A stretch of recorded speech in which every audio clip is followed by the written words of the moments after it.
You're okay.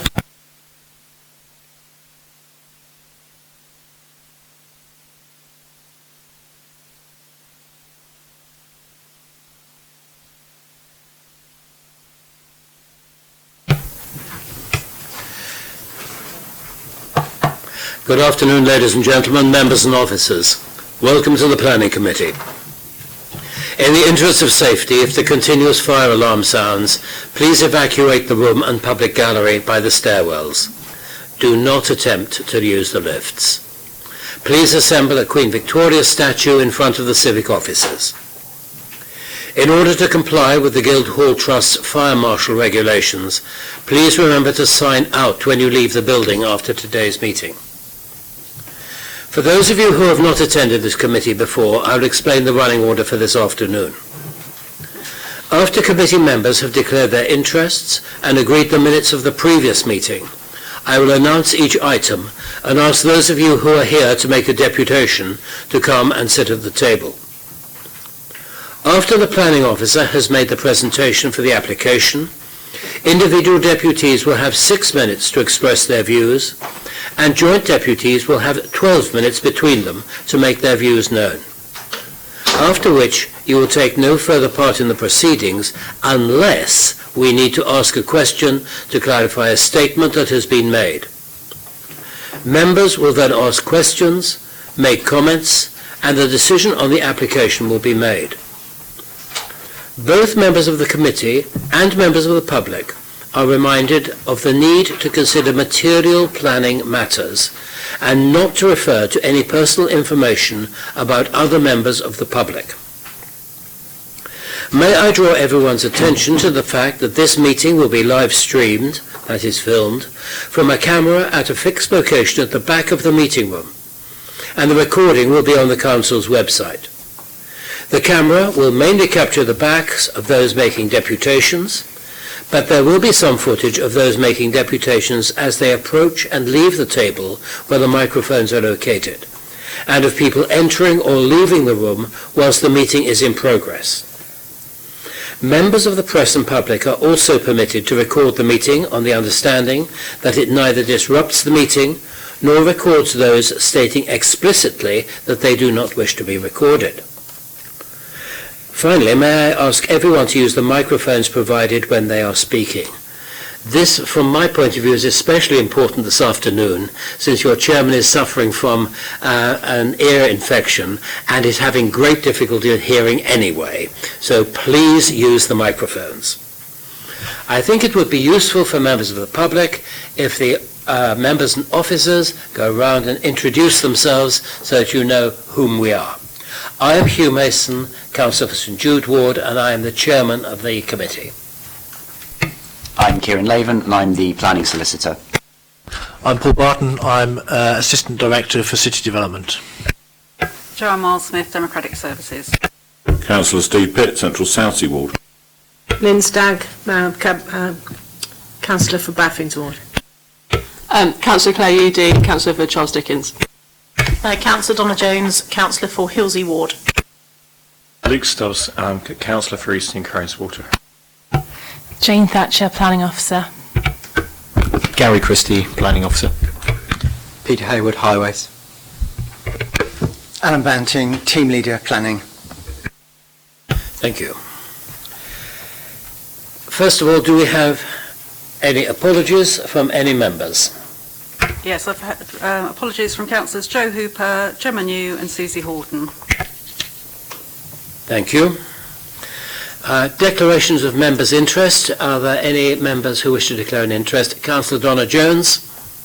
I've got two I'm going to note, although as previously with item 3, 65 Marmion Road, it's neither personal or prejudicial, but Mr Sparks, who's making a deputation today, I know in a professional capacity through the courts in Portsmouth, and secondly, I didn't realise at the last application when this came forward, but I now know through my dealings again in a professional capacity through the council, the owner of the site, but again it's not It's just I only know them as a councillor, if that makes sense. And the second one is item 5, Cromwell Road. The application agent, Matthew Pickup, is somebody who I'm working with on a different application, outside of the council. So again, I have no personal or financial beneficial interest in this item, but I do know him, so I might need a bit of advice on that as he's the agent. So it's the other scheme that you're involved with him. You're promoting another scheme for something else. Yeah, nothing to do with Cromwell Road at all. It's just more that I know him, but again, it's in a professional capacity. I don't mean to be rude, Matt. You're not my friend, are you? I mean, as in we know each other as professional people, not as we don't go out for dinner and stuff like that. The relationships are purely professional, and that should be fine. Thank you. Councillor Udy. I just want it noted that I used to be employed by the Mr Pickwick's pub, which is being mentioned today, 142. I have no interest. It was like 11 years ago, but just to be noted that I did work there at one point. You'll therefore be pleased to know, and I may as well note it at this point, that that item has been withdrawn. Cool. Nice. Why? Are you going to spend that in a minute? No.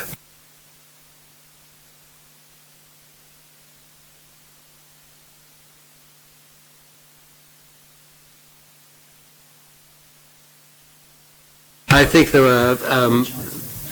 are legal issues concerning payments. Right.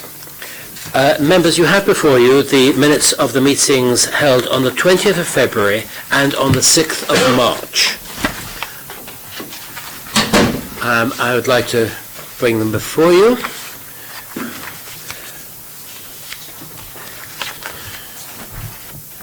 No, you don't have the 20th of February before you. On page 5. No, it's only the 6th of March. It's only the 6th of March. Right. Let us go through these for accuracy. Minutes of the meeting of Wednesday, the 6th of March. Page 1. Page 2.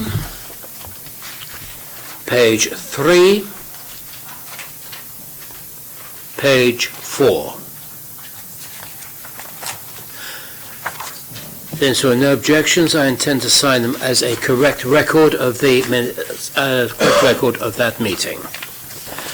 Do we have any updates on previous planning applications, Mr. Barton? Not at this point, Chair. We therefore move to the substantive matters for this afternoon before the committee. The first one is 63 Bedhampton Road. Can I ask Ms. Nuria Alakatra and Mr. Gary Seneviratin. My apologies for my pronunciation, but if you would come to the table.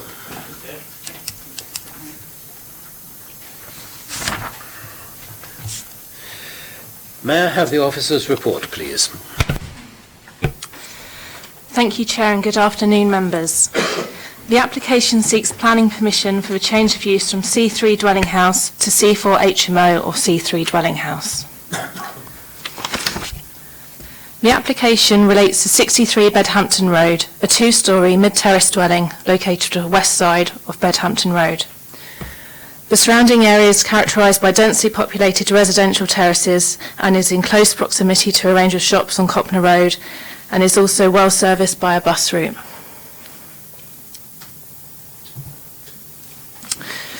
The property is set back from the highway by a small front court, which is used for the storage of waste and recycling and benefits from a garden to the rear.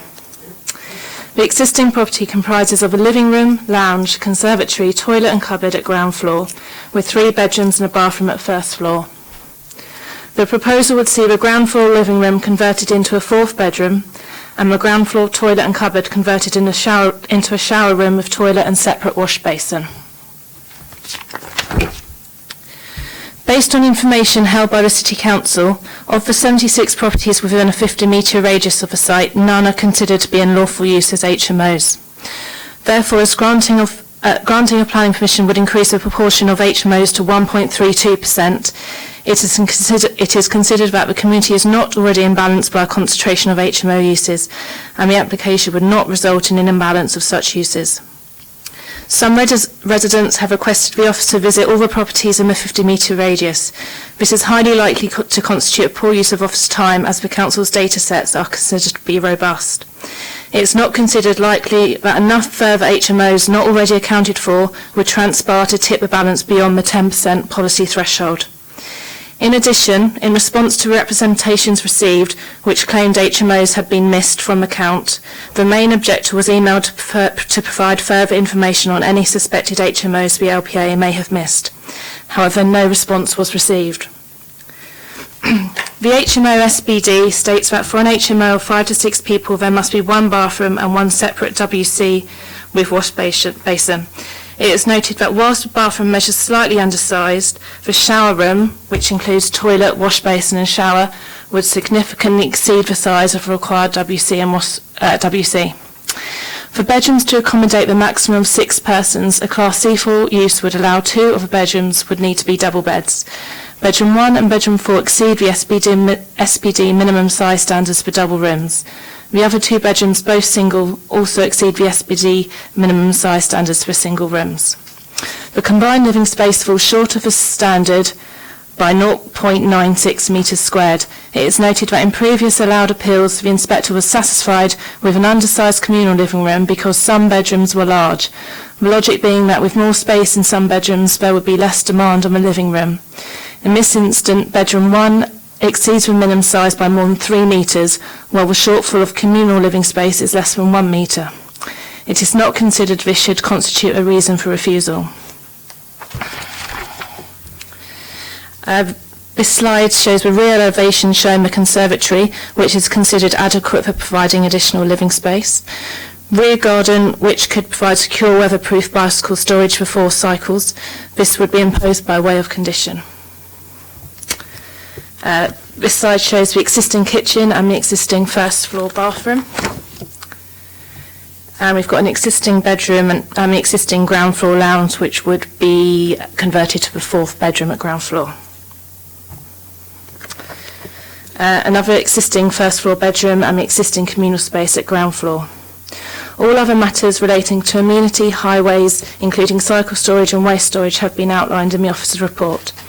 Having regard to the material considerations, raised representations and planning policies, the officer's recommendation is for conditional permission. Right.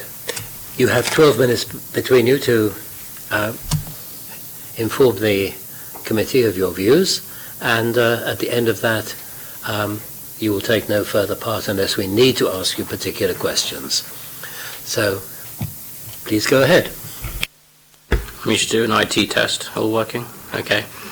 We're only going to speak for a few minutes, and it's just the reason why we're doing this, just to give some context and what's important to us. So my partner and I bought the property just from our own, the reason we did it is from our own experiences. Before our son was born 7 years ago, as young professionals, we found a distinct lack of high quality housing which is affordable.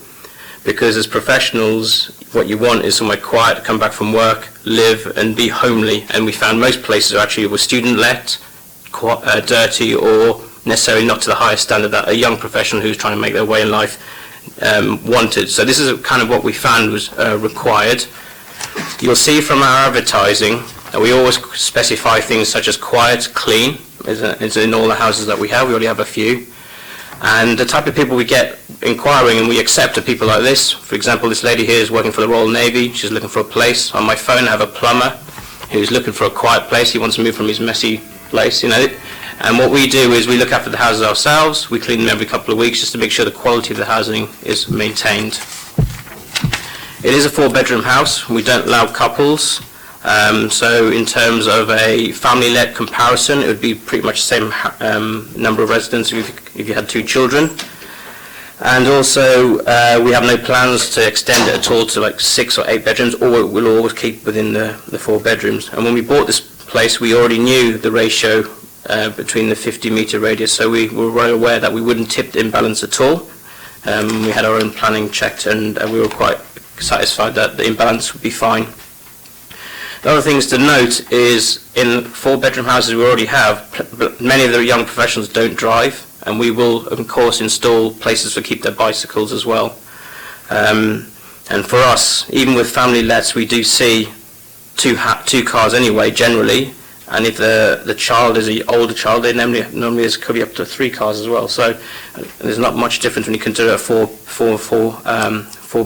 HMO.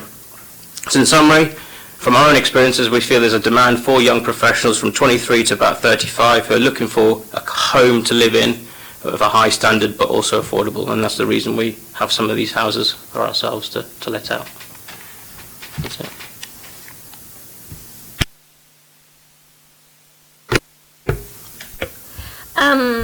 Well, I would like to say that, if I'm allowed to say, when the planning officer came to our place to have a look, I think she was happy with the conditions of the property. I think we comply with all the regulations. We checked, we have the minimum areas we need to. I know there is mainly this parking issue, but hopefully there are a lot of professionals who can take the transport, and we have all their properties rented in Southampton and Portsmouth, and I think 50% of them have their own, or take the transport or have their own bikes. That's it.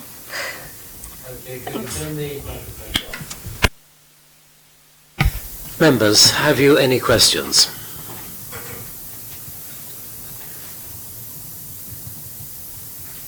Members, comments? Councillor Pitt. Just one, Chair, and it's something I try to bring up every single time we have an application for an HMO in the north of the city, and that is I would challenge the officer description of the data as robust. We have clearly done a lot of work around additional requirements for HMOs in certain postcodes, but Copner is not one of them. We have seen very recently an application for Wadham Road, adjacent to the road I grew up in, come forward, and additional HMOs be added to the register as a result of investigations in that respect. So I'm very concerned about the use of the word robust, because I do believe that there's more work that needs to be done to make sure that the data we have in the north of the city is accurate, although on the balance of probabilities, the idea that we will go from none to 10% on this particular application is somewhat far-fetched. However, I always raise this because it is an ongoing concern to me that the data in the north of the city is not accurate.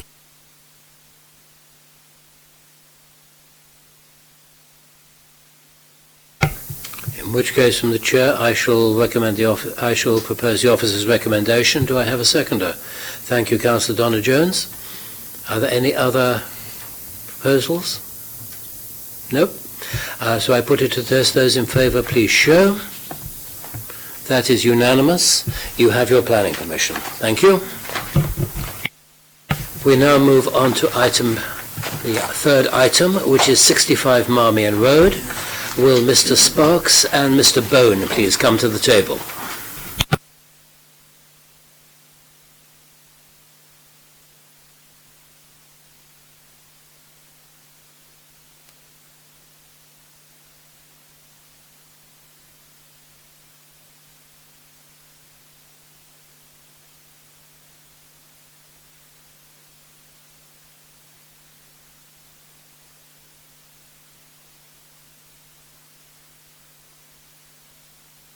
The short pause as well.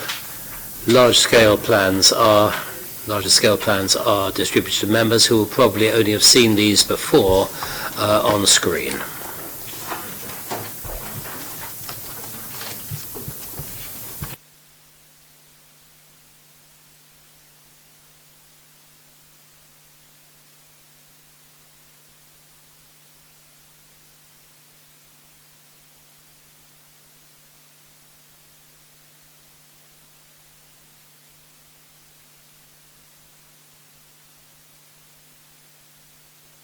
May I have the officer's report? Thank you, Chair. Good afternoon, members. Before I begin, can I just draw your attention to the supplementary matters sheet in front of you? Just one further representation received, which is common to a number of the items on the committee today. So the second application today is for a Part 2, part single-storey property located to the northern side of Marmion Road, just shown on the screen there. Currently comprising a retail unit and workshop to the rear, currently vacant, occupying much of the site, with a 3-bedroom maisonette located above. Current floor plans showing almost 100% site coverage, with the retail unit and workshop running all the way along, with properties fronting Marmion Avenue running along its side elevation. Planning permission is sought for the removal of all of the single-storey elements on the existing building, the conversion of the front part of the building to a 5-bedroom house, the reinstatement of the bay window, a parking area, an area of boundary wall and a single-storey rear extension, and then with a separate self-contained dwelling to the rear of the site. Members will recall that this item was brought in front of you in December and was deferred to allow for consideration of either removing or redesigning the dwelling to the rear, the highway safety implications in respect to the front driveway, and the policy implications given its location within the Southsea town centre. So these are the existing and proposed front elevations. You can just see the removal of this single-storey element and the reinstatement of the front bay and the parking area. Now, whilst located within the town centre area action plan, which discourages residential uses at ground floor level, having regard to the number of existing properties along this stretch of Marmion Road, and the benefits of the external alterations on the character and appearance of the Owen Southsea Conservation Area, and the provision of a further dwelling, it's considered that the proposal is acceptable in principle. No objections have been raised in principle to the reinstatement of the dwelling, known as Unit 1, to the front of the site in either design, heritage or amenity terms, and the benefits of the proposal are considered to outweigh the highway's concerns. Now, following discussions with the applicant, Unit 2 has been retained within the proposal, and the applicant has requested that a decision is made on the application as presented. The external alterations suggested by the planning committee were not considered by the applicant to be beneficial to the overall appearance of the dwelling, and the only change to this scheme is the change from what was a standing pitched lantern to a flat lantern within the roof of the dwelling. This is the southern elevation of the dwelling as proposed. Mix of render and cedar cladding. Now, whilst slightly unusual for this particular part of the city, it is tucked away at the rear of the site, and the proposed dwelling is considered to be acceptable in design and heritage terms. This slide just shows a section through the proposed dwelling and the red dashed line showing the profile of the existing extension warehouse section of the existing building at the site. You will note that reference to 4.6 OD, that is a requirement to bring it above predicted flood levels in 2115. Concerns have been raised and were raised previously about the impact of a development on adjoining residents, particularly those within Marmion Avenue. This slide just shows the existing side elevation as you would see it from Marmion Avenue, and this is the proposed layout. You can see there is a slight increase in height towards the rear of the site, but a reduction in height to the middle section following the removal of this part of the workshop storage area. This is the western elevation of the site as seen from Eves Mews. Again, you can see the removal of the central section, but a slight increase in bulk towards the rear of the site. This one, I tried to explain, this is a section through the site, so you have Marmion Avenue, the dwellings on Marmion Avenue, the rear gardens of properties on Marmion Avenue, the existing warehouse unit and the proposed warehouse unit. You will see the increase in height, particularly at the eaves, the ridge not a significant difference, and again an increase on the eaves adjacent to eaves mews.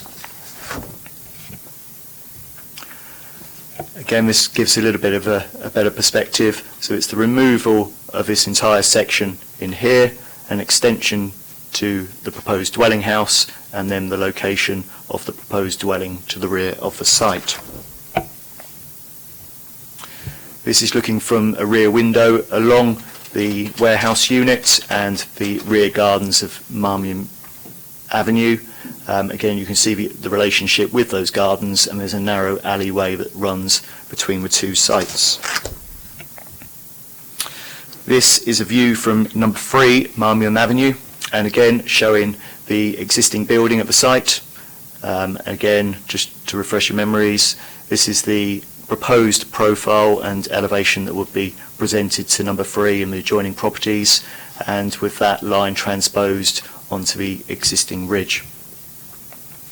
As previously highlighted, it's considered that having regard to the presence of the existing building and the modest increase in height, the development is unlikely to have a significant impact on the amenity of adjoining occupiers. Whilst the overall height has not been reduced, the applicant has provided a sun study, and whilst this has not been verified for its accuracy, it is considered to be reasonable and demonstrates that, with the exception of the summer months, there would be a very slight increase in overshadowing to the rear of these two properties on Marmion Avenue. So the red line indicating the existing shadow line, and then moving into half-5, just again extending further than the existing shadow line, but reduced in terms of the middle section of the site. So some benefits to some of the occupiers on Marmion Avenue, a very slight impact on the others. There's no change in the winter months, as you can see from the slides, at 3 and 3:30. So having regard to all of the material matters and placing significant weight on the benefits to the character and appearance of the conservation area and the contribution towards the city's housing targets, the application comes with a recommendation of conditional permission. Thank you, Chair. Right, thank you. Mr. Sparks and Mr. Bone, you have 6 minutes each. Mr. Sparks, would you please commence? Thank you, Chair. I do, on behalf of the residents, maintain the objections that I described during the meeting of the 12th of December. And those objections really were twofold. First of all, there is globally, I suppose, the Owen-Southsea objection, because it seems to me that there's been no change at all in relation to the Unit 2, and again, as I did on the 12th of December, I limit my comments to Unit 2.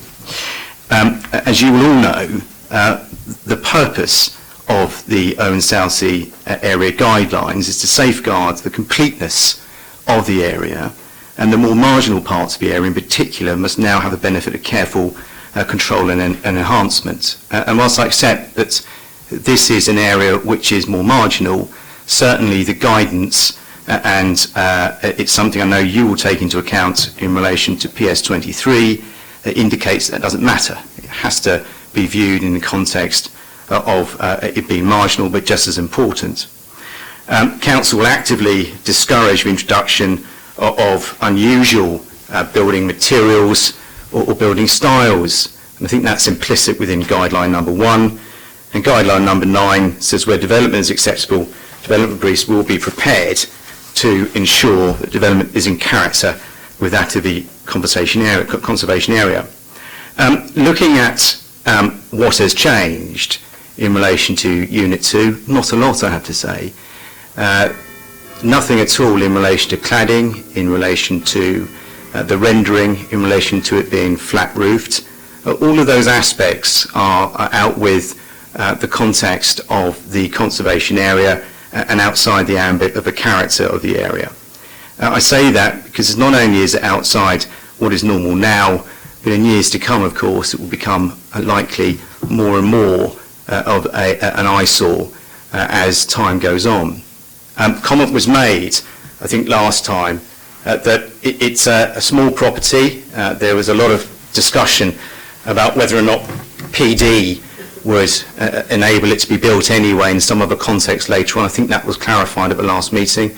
Comment was also made as to the fact it just being small was fine, and one councillor made the comment, if I was ever split up from my partner, she shoved me out, then that would be a nice place to go.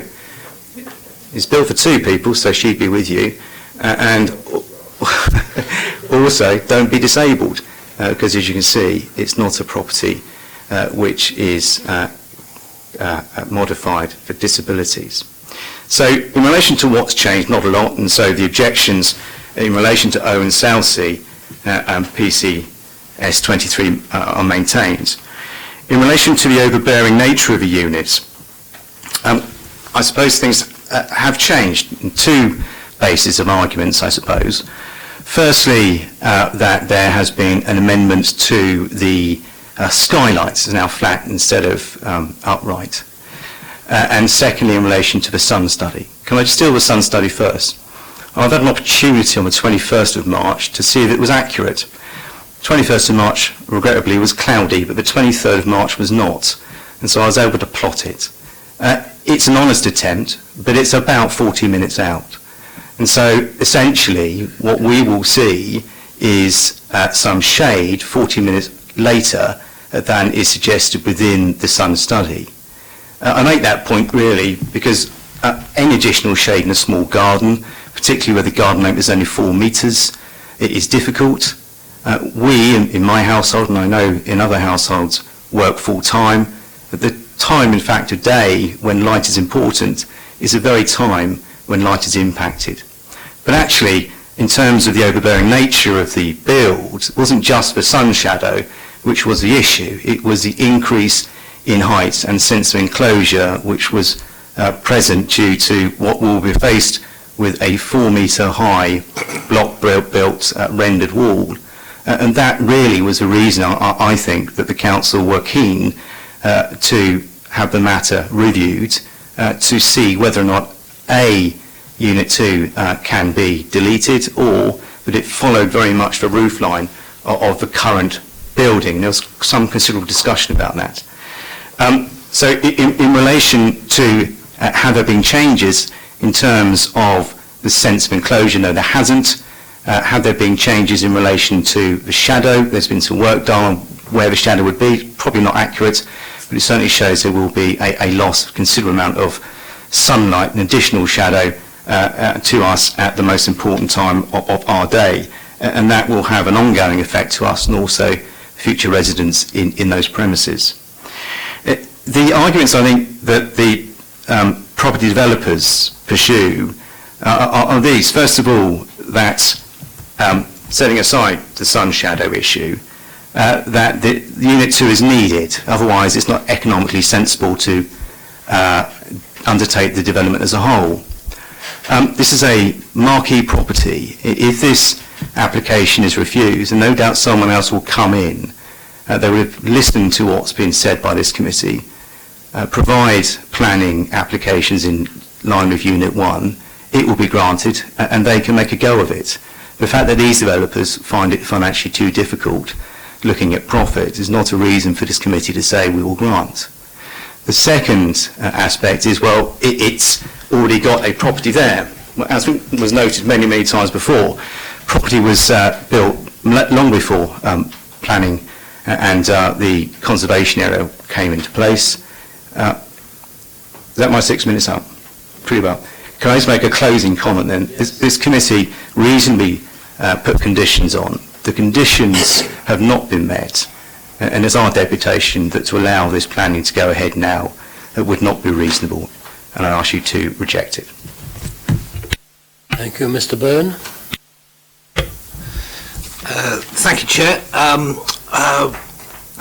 What I'd like to do is just say that it hasn't been any truculent reason for not making any changes. We've discussed possibilities of changes with the planning officer in the discussions since December, and we've taken the opportunity to try and allay the fears of the committee previously by presenting sun studies, further sections. The sun study was made by an independent company coming in and doing a full topographical survey of the whole of this part of Southsea, picking up eaves and ridge levels and also garden fence heights, and then that's made into a 3D architectural computer model, and then the software program then generates this information. There's no human tweaking of it. If Mr. Sparks wants to say that the sun wasn't in exactly the same place, but we've got comparisons of existing and proposed, and they're both taken at the same time, so they should be sort of viewed together, and that's why the red line for the 1700 hours on the left-hand side there is actually showing a realistic representation of what is existing and against what is proposed. I'd also like to say, in terms of the cost of the development, that there is real cost. This is a commercial building at the moment with probably a commercial price ticket for it, but in its current location and its current state, it's not particularly good. With the rear section is it's expected to have some asbestos in it, certainly on the roof, and that clean-up cost is an impact. Also, quite rightly, I think the Conservation Officer has asked us to renovate the building at Unit 1 to a level which matches number 67, which is its partner property. There is real cost nowadays in replicating that sort of thing, because the skills and the cost of those sort of materials and the knowledge needed to do it properly to make it look like a pair is a very real cost. Then we've got the clear-up costs of the rear section, which is obviously a very significant building. I'd also like to make mention of the fact that the rear building, which I think is particularly not a particularly good outlook for the to the rear of Marmion Avenue, did have a previous permission, which is still valid, to replace it with a building of exactly the same size and exactly the same height. However, there is no condition about what material that was to be coloured in, apart from plastic coated steel cladding. Without a condition about materials, any material or any colour could have been used on that, and I think the planners would have had gross difficulty trying to maintain it. A steel cladding building is not going to be conservation area sympathetic, and in the materials that we've chosen for Unit 2, we feel that even though it might be considered slightly non-typical of the conservation area, we agree with the planning officer's view that it is appropriate. I think that's all I want to say. Thank you very much. Thank you. Members, questions? Councillor Stagg. Yes, thank you, Chair. What is the amount of the increase in height of Unit 2, the proposed Unit 2, over the existing one?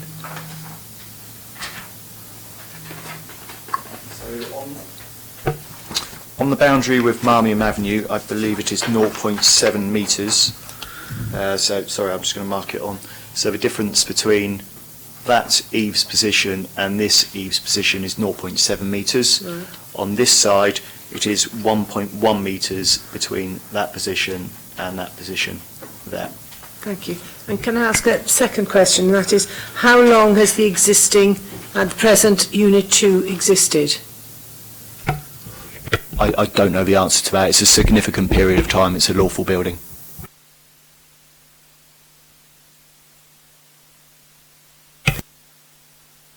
Can you just direct me in the report where it refers to the existing planning permission that's on there for the site? I can't see it. It's normally under planning history, isn't it? Oh, sorry, planning, sorry. As soon as I said those words, I've just looked straight at it, sorry.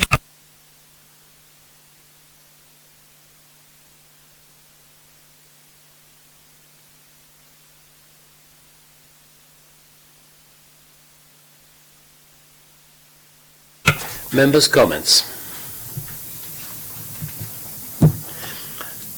Yes, Councillor Stubbs. I mean, I think we talked about this quite a bit when it was round the previous time, and there are a lot of positives to this application, certainly on the main Marmion Road frontage, where it does a lot to clear up what is quite an ugly extension, and also, frankly, to remove surplus retail space, because it should be obvious to everybody by now that in the future we're not going to need anything like the amount of space for retail that we've needed in the past, and that is a long-run and permanent change. So something which takes out a measure of capacity here for retail is in itself a positive thing.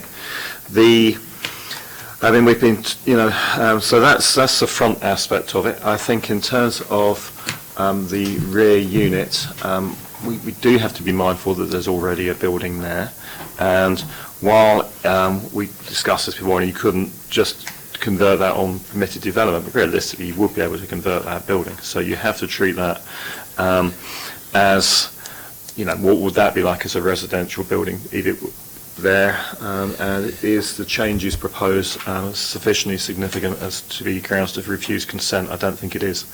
So I'm going to move the officer's report. Thank you. Is there anybody who will second that? Thank you, Councillor Donna-Jones. Any other comments from members? No.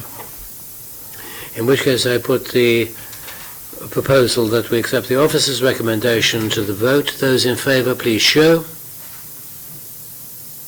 Those against, please show. That is carried by a majority. You have your planning permission. We now move on to item 4, 141 Highland Road. Will Mr. Mick Morris please come to the table?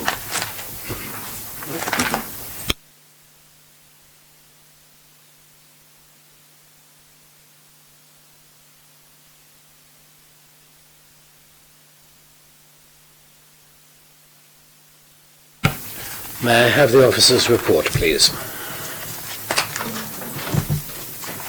Right. Okay.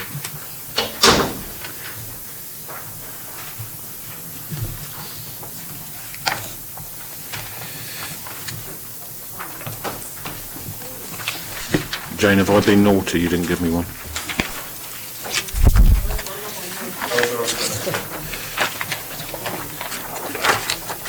Thanks.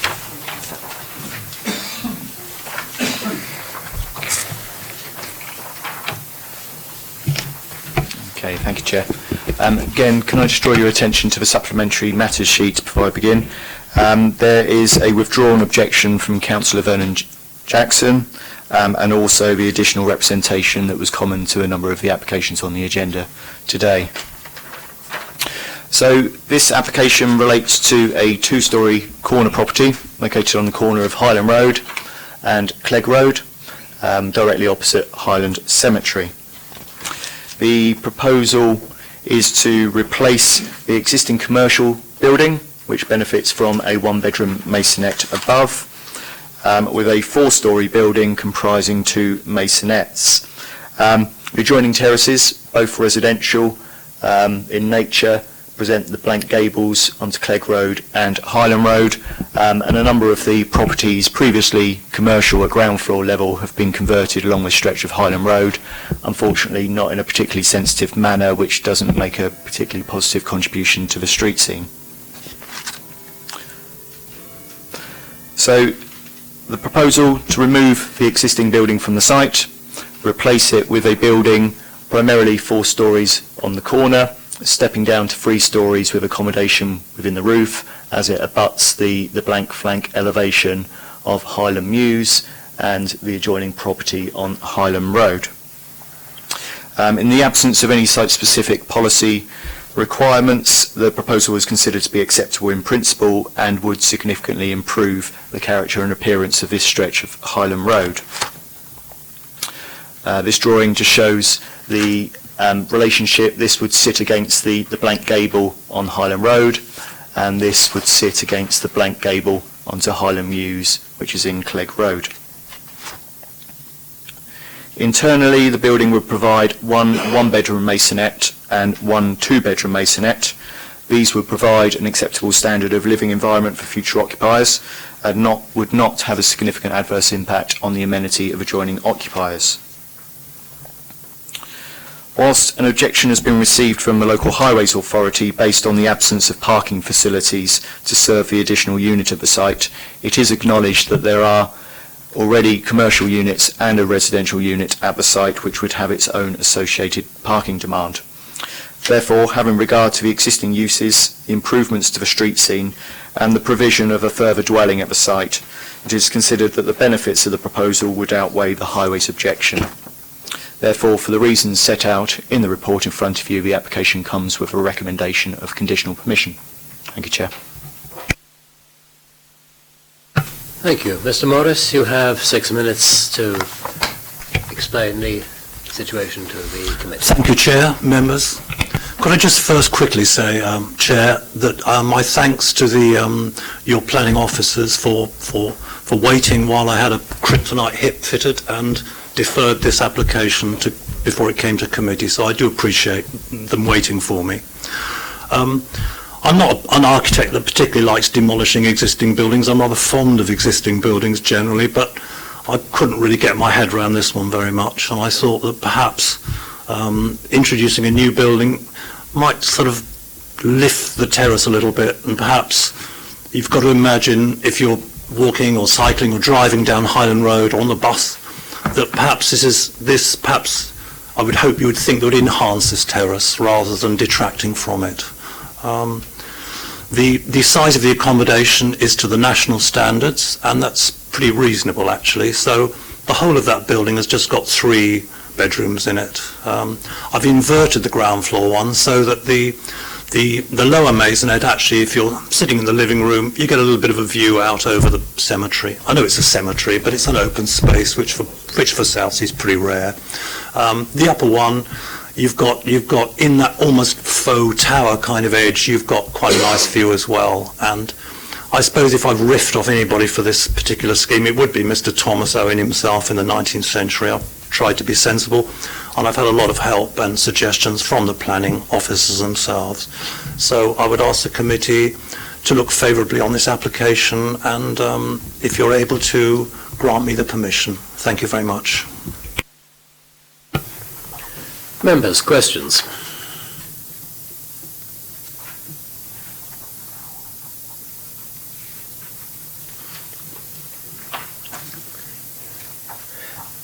Well, from the chair then, could I ask the Highways Department if there are any comments which you may wish to make at this juncture on the proposal? Thank you, Chair. The effect of the proposal is to increase the parking shortfall associated with the site by a couple of spaces in an area where we know people are really pressed to find anywhere to park, particularly at night and over weekends. I don't think that in itself is going to cause a highway safety concern necessarily, but it will result in people driving around hunting for a place to park and not being able to find one. So there's a potential air quality impact arising from that. But fundamentally it doesn't comply with your SPD requiring parking provision for this scale of development.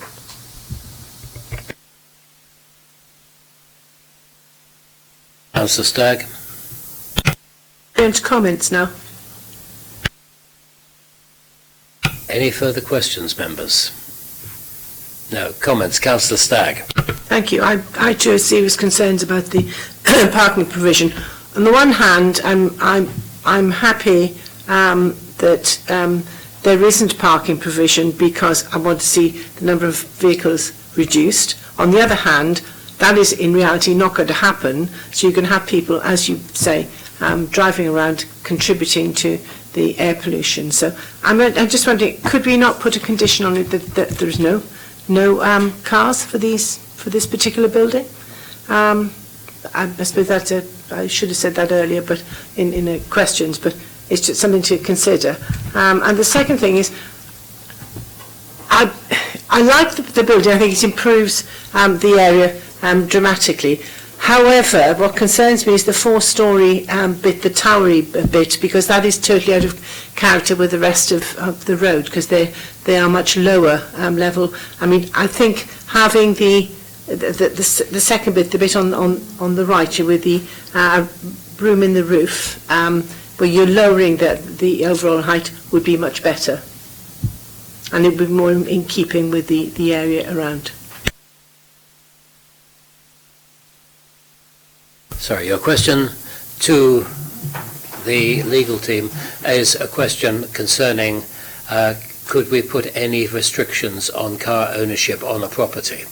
Yes, I'm sorry, I should have, it only occurred to me as I was talking that I had a question, so I should have said that earlier.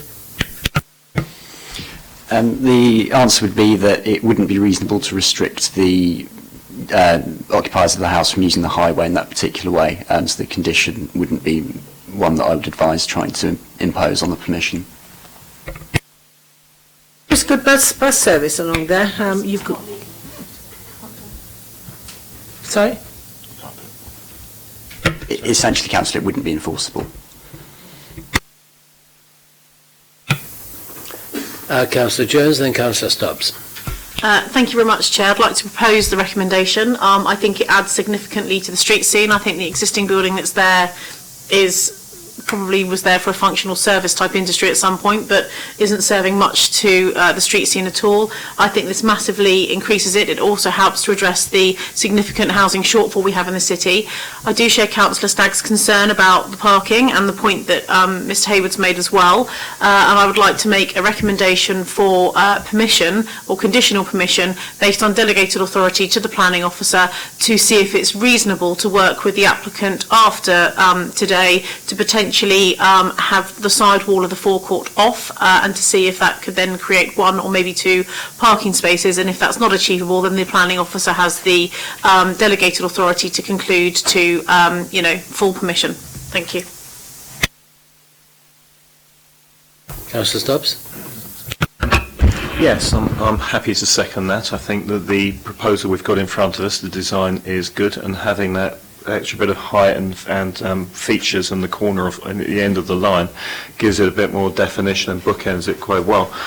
You've got you can just see on the corner on the average side of Clegg Road where there's been work done on the building, new appearing building there, and I think it tidies up the road. And Highland Road is one of the roads in the city.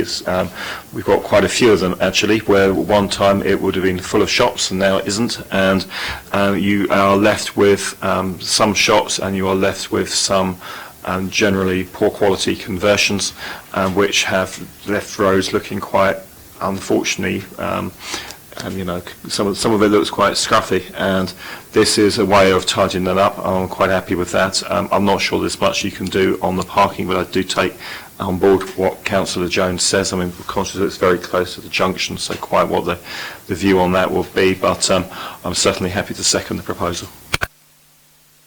Councillor Udi?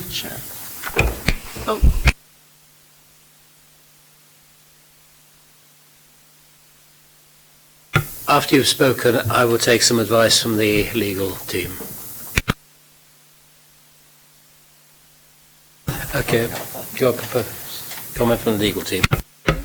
Thank you. I've just considered the proposed motion in terms of it almost seems to be going to sort of split decision of if not one then the other. The committee does need to consider the application in front of it, and the changes that are being proposed would be material. So it's got to be all or nothing in this case, I think. In which case I amend my proposal to propose conditional permission. Councillor Udi? Basically I'm pretty much 100% in agreement with Councillor Jones now. Before, I'm not particularly keen on getting rid of a wall, but as he's sorted out here, that can't be considered by us, because I was going to propose just we follow the recommendations only. I'm not a fan of getting rid of that wall if it ever did happen, because I think the way the road protrudes out at the end and going into Clegg Road, I think, and to encourage car ownership is not the one thing we need to be doing right now. I'm a fan of the look of the building. I think it's a good use because I used to live off of Highland Road, and it's just further up it, it's just looking pretty manky, and we need to do something about Highland Road. But we do have a fantastic art gallery, as we can just see up there, and tattoo space. You can just see the mural at the end of the road. That things, I think that should be minuted. That it's a great little place. But yeah, I second Councillor Jones's proposal for.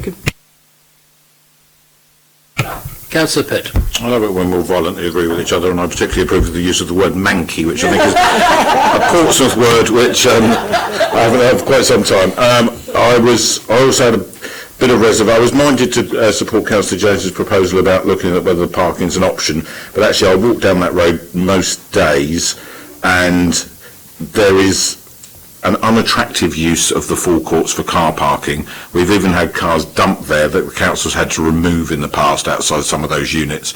So I think something that encourages changing the precedent of the usage and establishing a forecourt space instead, especially because it then aligns with the property on the eastern corner of the road, is actually more appropriate than it is now. So while we'll violently agree with each other, I will agree with everything everyone's just said.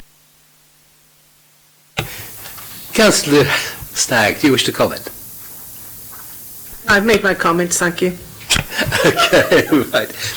It's unusual for the chair to comment before putting this to the vote, but there are three things I would ask members to note. One is that there is already a residential property on that site, which presumably has a car.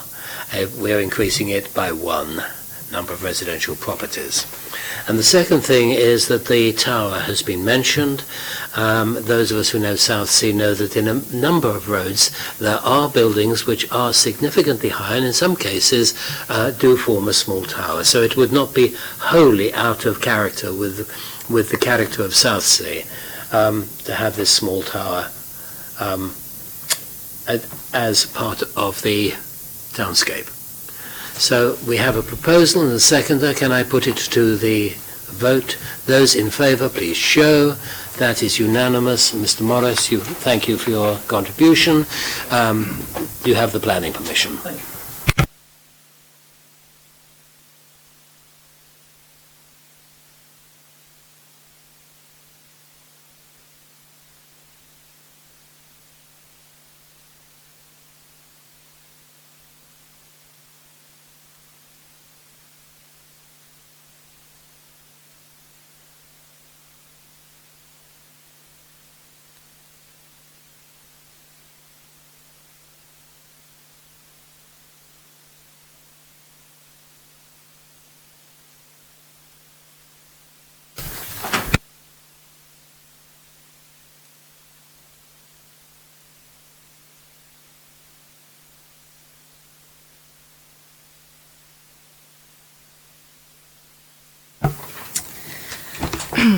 Thank you, Chair, and good afternoon, members. This application relates to number 58 Cromwell Road, known as the Royal Marine Artillery Tavern, which is located on a prominent corner location between Cromwell Road and Toker Street. The site is occupied by a 3-storey public house with living accommodation above and ancillary extensions and outbuildings to the rear. The proposal seeks the conversion of a building to form 4 flats, the construction of a new dwelling to the west, and associated parking, landscaping and boundary treatments. A similar scheme was considered by the Planning Committee in October 2018. It was recommended for approval by officers, but the committee decided to refuse the application due to issues around overdevelopment of the site, inconsistent fenestration and the new dwelling's relationship with 1 Toker Street. The main changes between the previously refused scheme and the current proposal are: the proposed dwelling has been moved away from number 1 and relocated to the east, and now abuts the 2-storey projection of the existing public house. The relocation of the proposed dwelling has shifted the parking area to the west of the site and the amenity space associated with the new dwelling to the east. The proposed fenestration to the north elevation of the proposed new dwelling has been altered to sliding sash, where before they were casement in the previous scheme. The internal bin and cycle store have swapped positions. The proposed cycle store would now be accessed from Toker Street, and the proposed bin store would be accessed from Cromwell Road via a pedestrian entrance.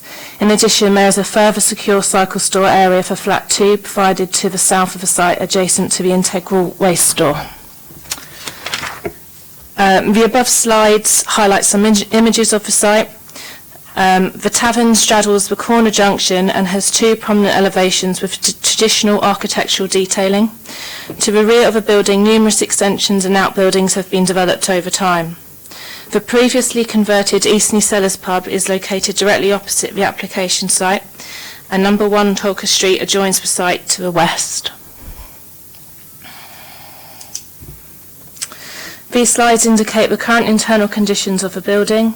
The building has fallen into a poor state of repair since becoming vacant and is currently unusable as a public house. The proposal is for the conversion of the existing building to form 4 flats. To the west of the site, a new 3-bedroom dwelling has been proposed. Centrally within the site, 5 parking spaces would be provided alongside access to bin, bicycle storage.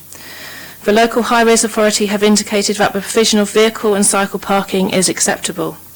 Landscaping and boundary treatments have also been proposed to integrate the development into its immediate surroundings.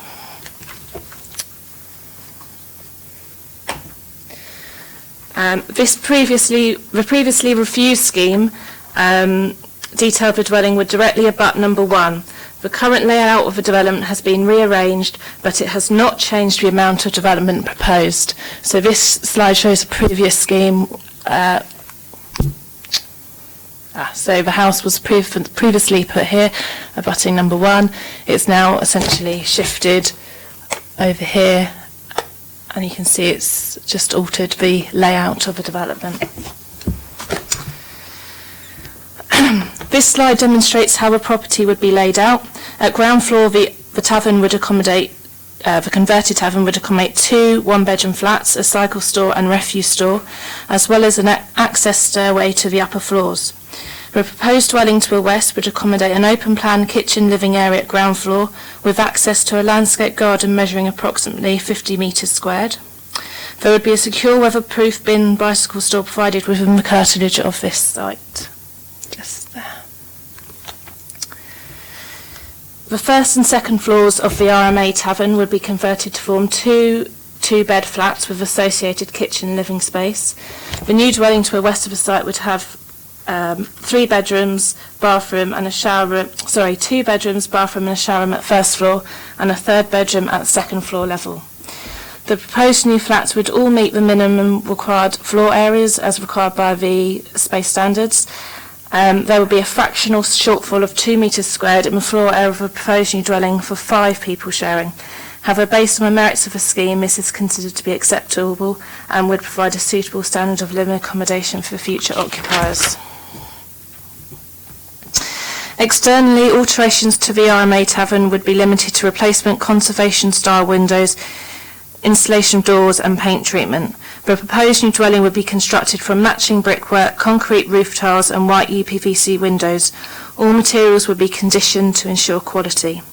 A new boundary treatment has been proposed consisting of brick wall, piers and powder-coated black railings. A new tree would be planted in the rear garden of the dwelling.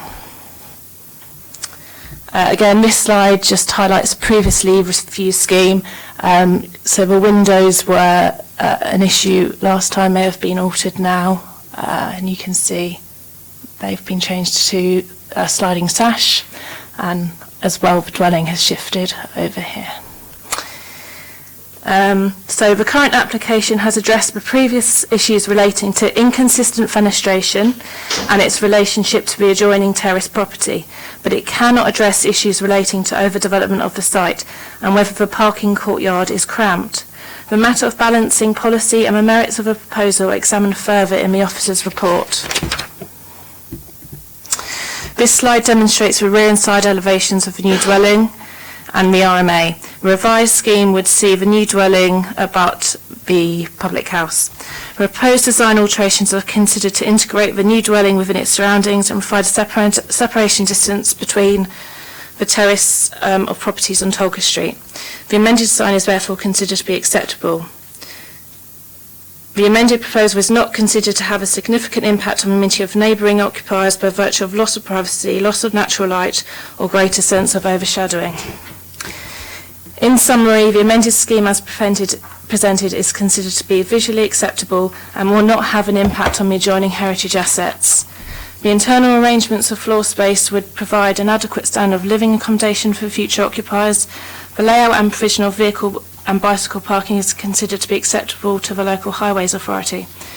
Whilst it is not acknowledged that the previous application was refused and the new application has not been able to address the previous concerns of overdevelopment of the site and whether the parking courtyard is cramped, the position on the determination of the application is now changed due to the fact that the local authority does not currently have a 5-year supply of housing. As set out in the officer's report, the MPPF states that permission should be granted unless either of its two tests are met. Test I, in this instance, the relevant assets are the nearby heritage assets.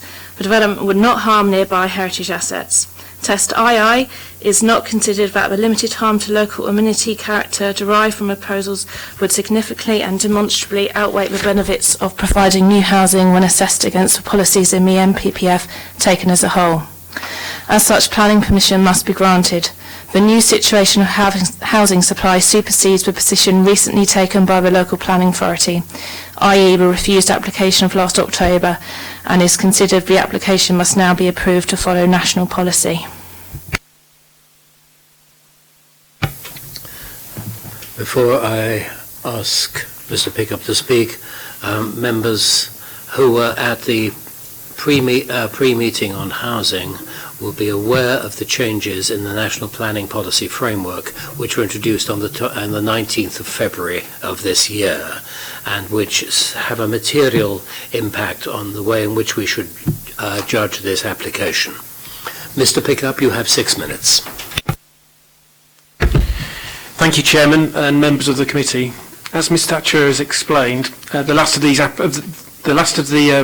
application presented to committee on the 17th of October 2018 sought consent for a scheme that would have resulted in the subdivision of the existing building to form 4 flats, together with the construction of a single dwelling house and a central parking area. The committee refused this application, in summary, for the following reasons. The proposed position of the dwelling house built immediately up to and adjoining the existing end of terrace house, 1 Tocker Street, the inconsistent fenestration that would fail to relate appropriately to the adjoining terrace of houses in Tocker Street and the harm that would be caused to the street scene. The committee also considered the layout of the parking area to be not well organised, with a potential for conflict to occur between various activities relating to the movement of cars, bicycles and bins.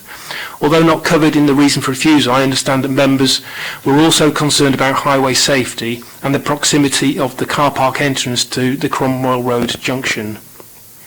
The applicants have looked very carefully at the committee's earlier decision, and whilst the quantum of development is the same as the last application, there are a number of key changes. Firstly, the proposed dwelling has been moved away from 1 Tucker Street, as been explained, to a position which would adjoin the west side of the former pub. The advantage of this revision is that the visual gap will be formed between the house and the flank elevation of number 1, which would be similar to the layout of the development to the rear of the former Eastney Cellars opposite.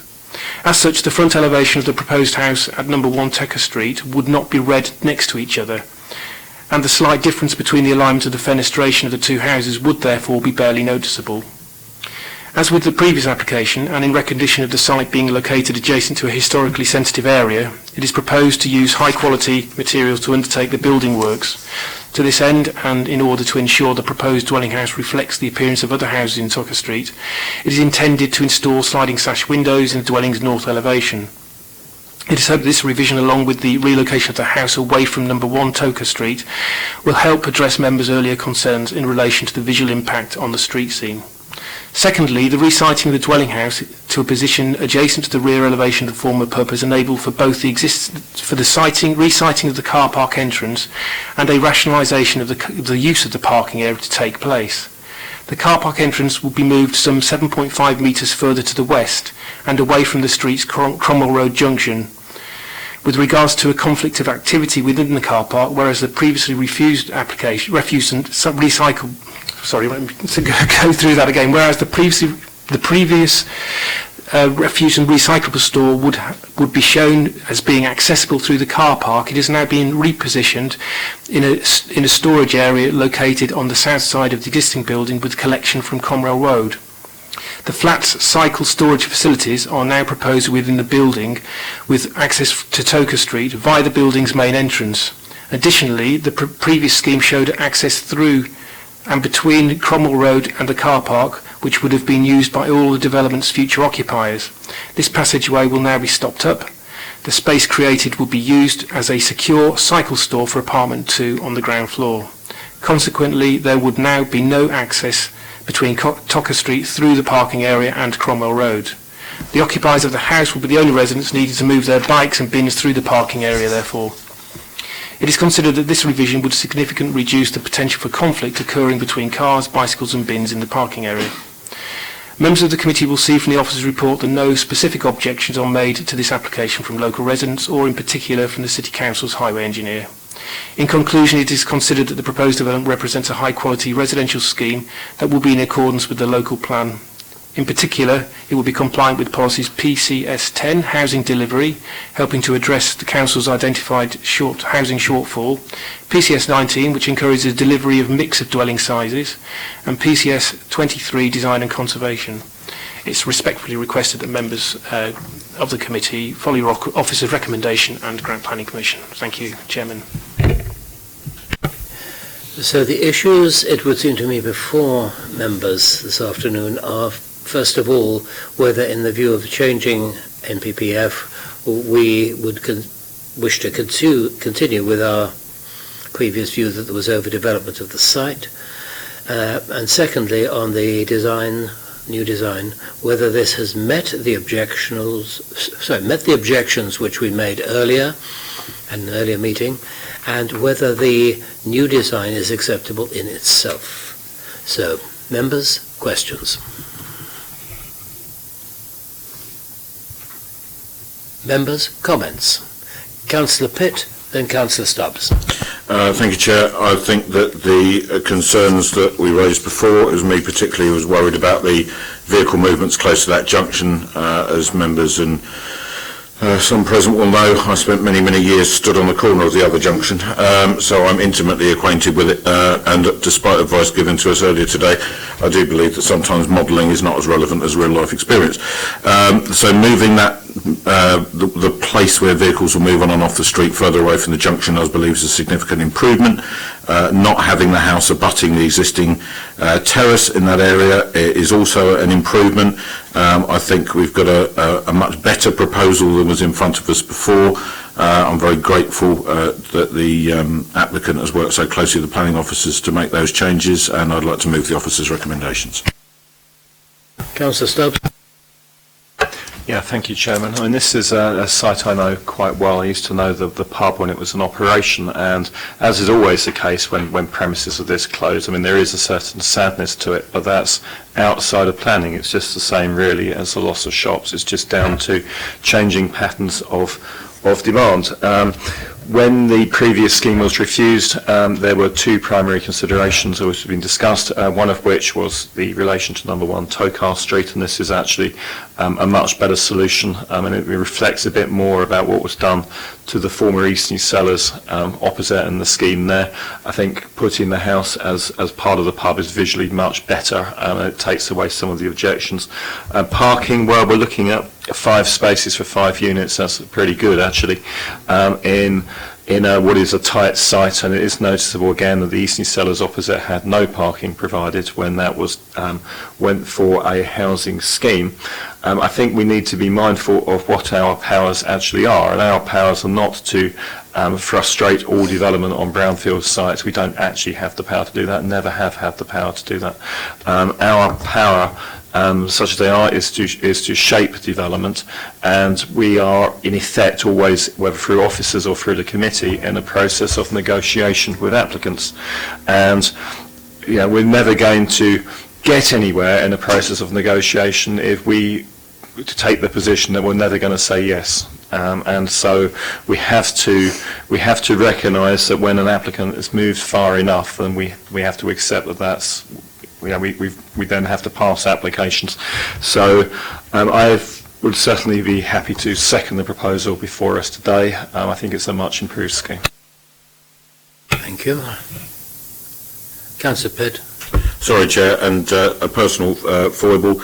Everyone in the room has referred to it as the Eastney Cellars. It was called the Cellars at Eastney. I ran it for 18 years, and every flipping taxi driver that insisted it was called otherwise got a thick ear from me. So it was called the Cellars at Eastney, and it's called Tokar Street. Any further comments, members? No, I put it to the vote. Those in favour, please show.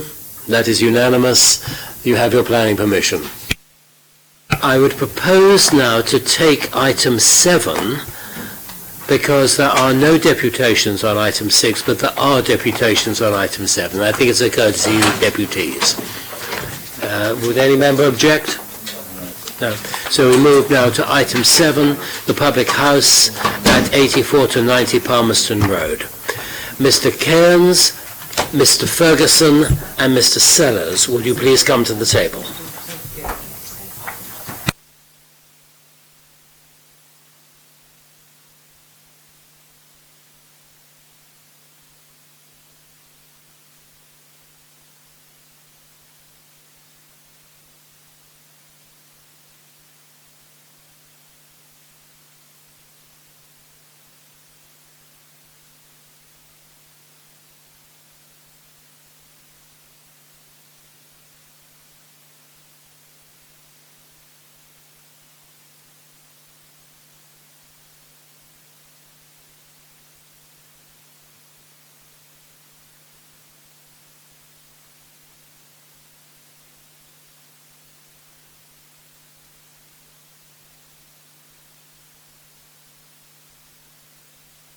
Whilst this is going round, I would, at his request, ask you to note that there has been a written deputation against this proposal from Mr. Bilton, who is unable to be here this afternoon. Members will have found this on the website.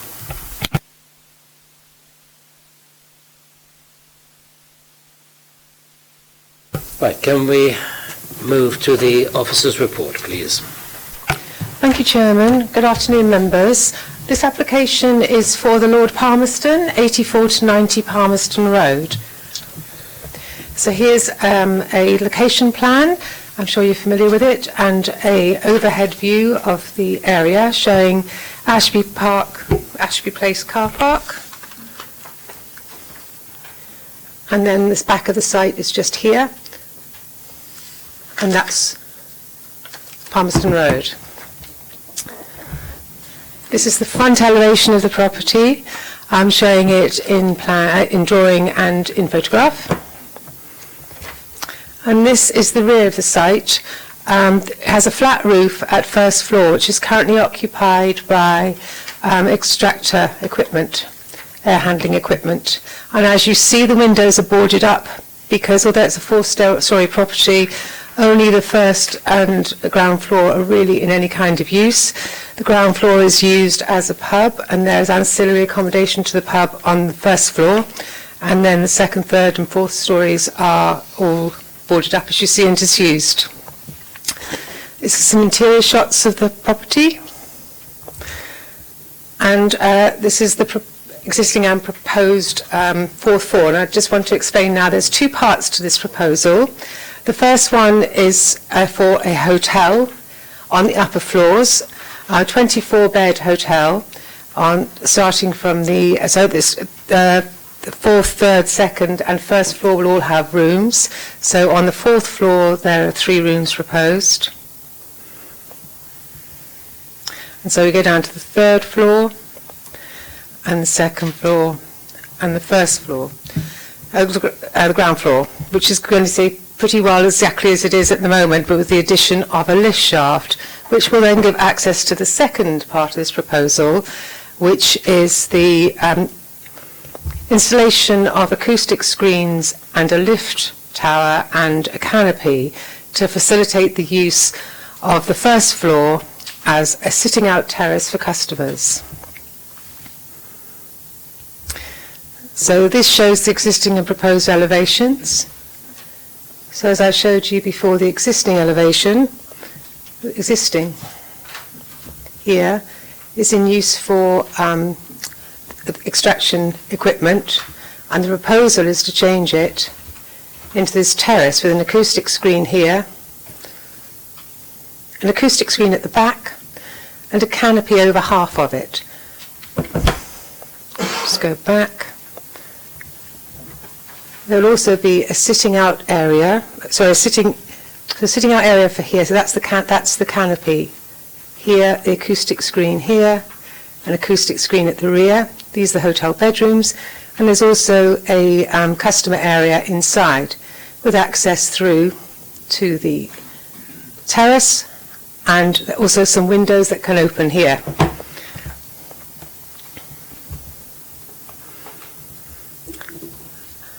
So this is an application which follows, first of all, the conversion of the existing premises from a nightclub into a cafe and to a bar in 2010. And it also follows 2 refusals for exactly the same kind of development, albeit with differences to the layout and to the provision of the canopy. The premises have a license for the ground floor for the sale of alcohol, and the first floor was included in the license but is not shown as part of the licensing premises, and so in order to have sales of alcohol and customers sitting upstairs, you would need to have a variation of the license. So the main issues in this case are, for the hotel, the potential issues may be with traffic and highways and parking. The information submitted with the application demonstrates there will not be a significant impact on the highway network, and a parking survey was undertaken which demonstrates that Ashby Place car park has sufficient car parking spaces for the hotel's needs and for the intensification of the use, if you like, on the first floor. The other issue is the potential use of the first floor flat roof as a terrace. Now, it's part of the planning unit as a pub, so it can be used without actually having planning permission. So this application is for the acoustic screens and for the canopy, which facilitate the use. In the update sheet that has been circulated, I'm proposing 4 additional conditions to try to alleviate some of the concerns that have been put forward by residents about the potential for noise. The noise impact assessment has been assessed by our own environmental health officers and found to be satisfactory. So the conditions which are proposed to contain the potential for noise are the ones that were on the original report, which are to close the premises at 9 o'clock, the terrace at 9 o'clock, and have no further use. It's also now proposed to secure details of the acoustic screen and the canopy to make sure that they will actually prevent noise transmission.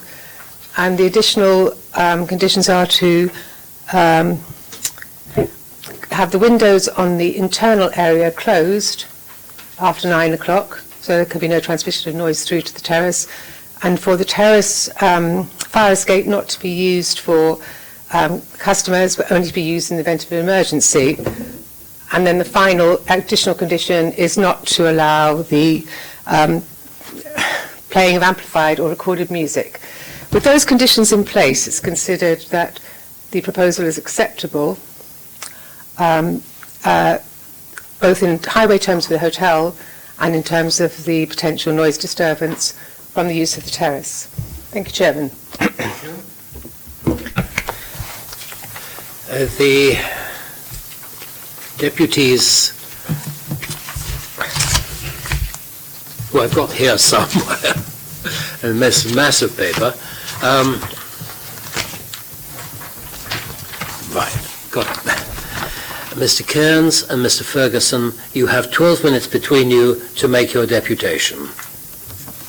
Thank you very much, Chair. And Paul. Press the button. I'm actually going to be reading on behalf of Michael Bilton, who I think's deputation is going to be online and available to you.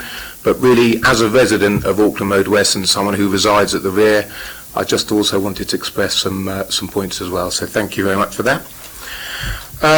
Okay, so basically Michael says, please be assured the local residents are in favour of Lord Palmerston Hotel development. We think that's a great idea, and we've listened to the changes in the car parking, all of which we support.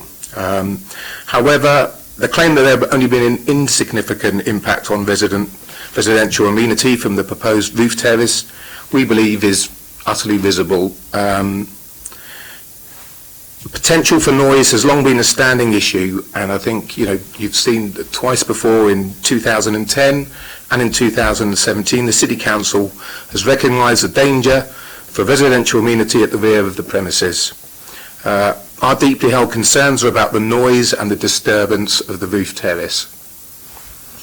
And while you might approve the application for the hotel, we believe you should accept the residents' objections, and we believe they're both proportionate and reasonable, and so make it a condition that the flat roof is not to be used as a roof terrace in order to ensure that residential amenity is protected.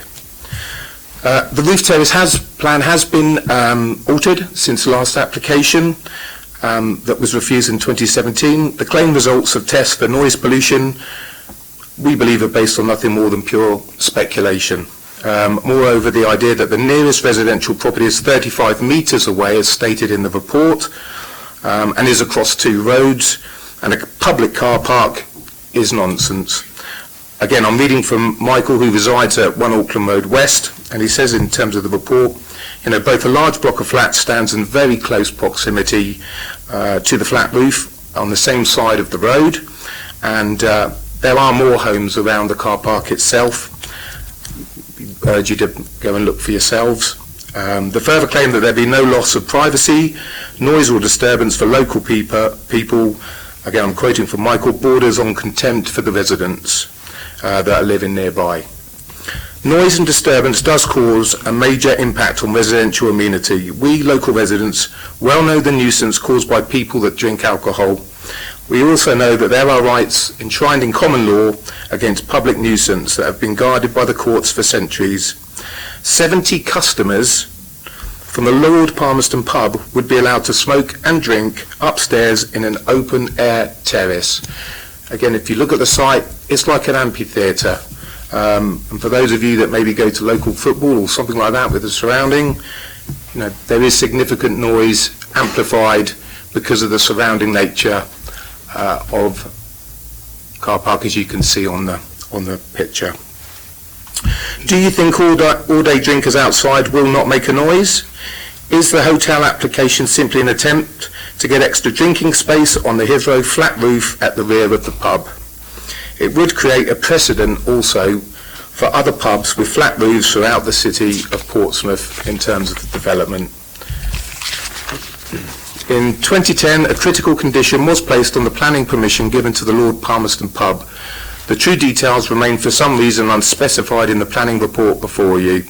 That condition relates to the protections for residential amenity from noise and disturbance for those living in close proximity to the rear of the pub.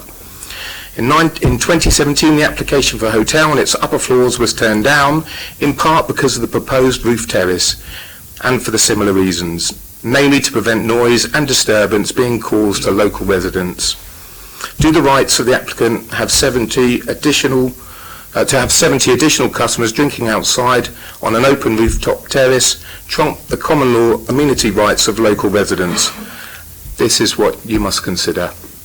It seems decidedly odd that the planning report now before you in 2019 is so blithely indifferent and almost casual in their comments about the impact on residential amenity because of a few alterations to the design of the proposed roof terrace.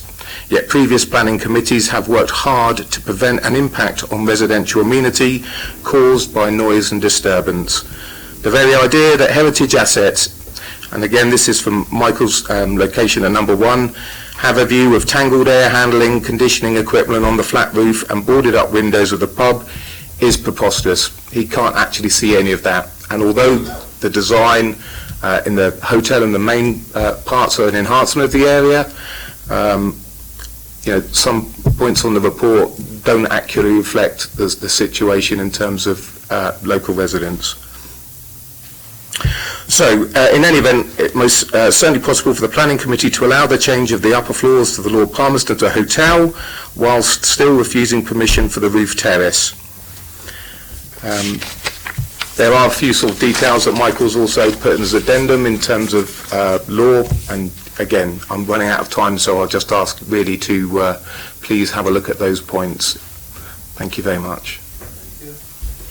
Mr. Cairns. Thank you, Chair. I'm a resident of Auckland Road West, and my property overlooks Ashby Place. The acoustics of Ashby Place are unique. Sound travels, especially when the source is in an elevated location. The original version of this planning application included the creation of a first floor roof terrace, but the planning officer advised that permission is not required to the actual use of the first floor roof as a beer garden terrace, because the revised planning statement in paragraph 1.12 states the roof of the ground floor element situated between the rear projections that abut the north and south boundaries form part of the planning unit that comprises the A3, A4 bar use. What's my line there? Yeah, okay. Under planning permission, reference 10/00-336/4. Having defined the limits of the planning unit comprising the bar as including the roof above the ground floor, part of the premises, it would follow that in the use of that area for a purpose ancillary to the primary use as a bar would not ordinarily require planning permission. This is not an ordinary planning permission situation.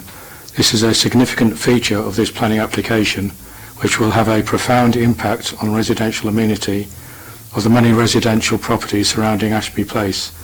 I question the legality of excluding this element of the planning application from the planning process.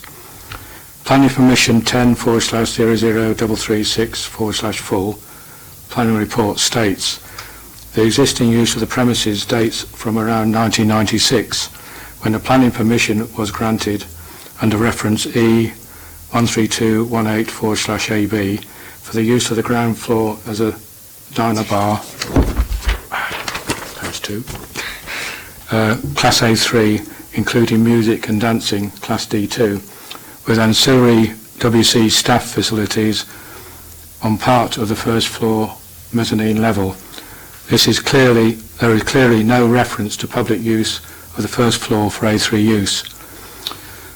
Planning permission 10/00-336/4, condition 4 states the exits in the rear elevation of the building shall only be used by staff for deliveries or as a potential means of escape in an emergency, and at no time shall there be publicly available access to or from the premises from Ashby Place. This was for the following reasons: to protect the amenities of the occupiers of nearby properties from noise and disturbance in accordance with policy DC5 of the Portsmouth City Plan 2001 to 2011. Condition 4 was put in place to guard against the loss of residential amenity. Any noise from within the ground floor bar is contained inside the building at all hours of the day, so there is no sound leakage into Ashby Place. The following first floor features of this planning application will clearly conflict with this condition, as any noise will not be contained inside the building. That's the roof terrace beer garden, the doors from the ground floor bar, stairs and lift, and the doors from the adjoining indoor customer area. The plans actually show 2 sets of bifold summer opening doors. The planning report makes no mention of the implications of the existing planning condition 4. The drift bar, which also has rear doors opening onto Ashby Place, also has a planning condition which requires their rear doors onto Ashby Place to have a double door airlock system, creating an acoustic lobby to contain any noise within the premises. This condition was again stipulated to protect the residential amenity of properties surrounding Ashby Place. That permission was given under planning permission 08/2001 01286/full.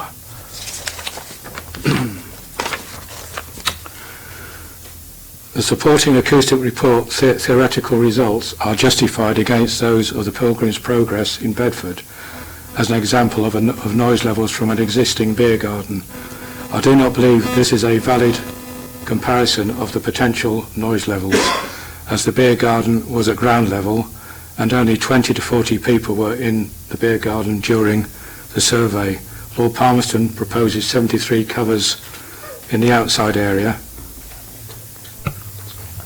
I believe, Mr. Cairns, that you and Mr. Ferguson have used up your 12 minutes and a little more. So could you please bring this to a conclusion?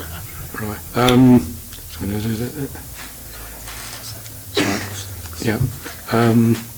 I better go to my summary. I did actually request if I could have extra time because I'm registered blind, but I said it wasn't normally given.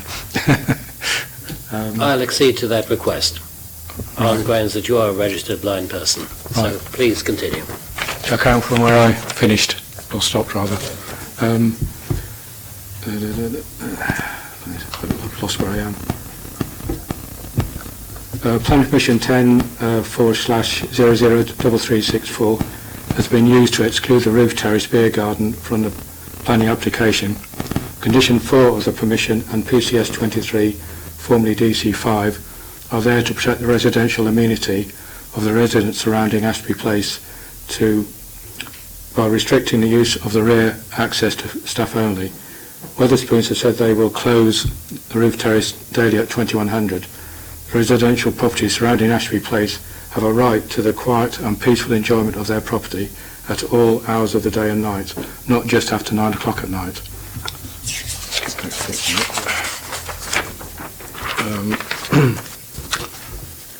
The planning report does not truly reflect the considerable level of concern by local residents with regard to the noise disturbance that will inevitably emanate from the roof terrace beer garden.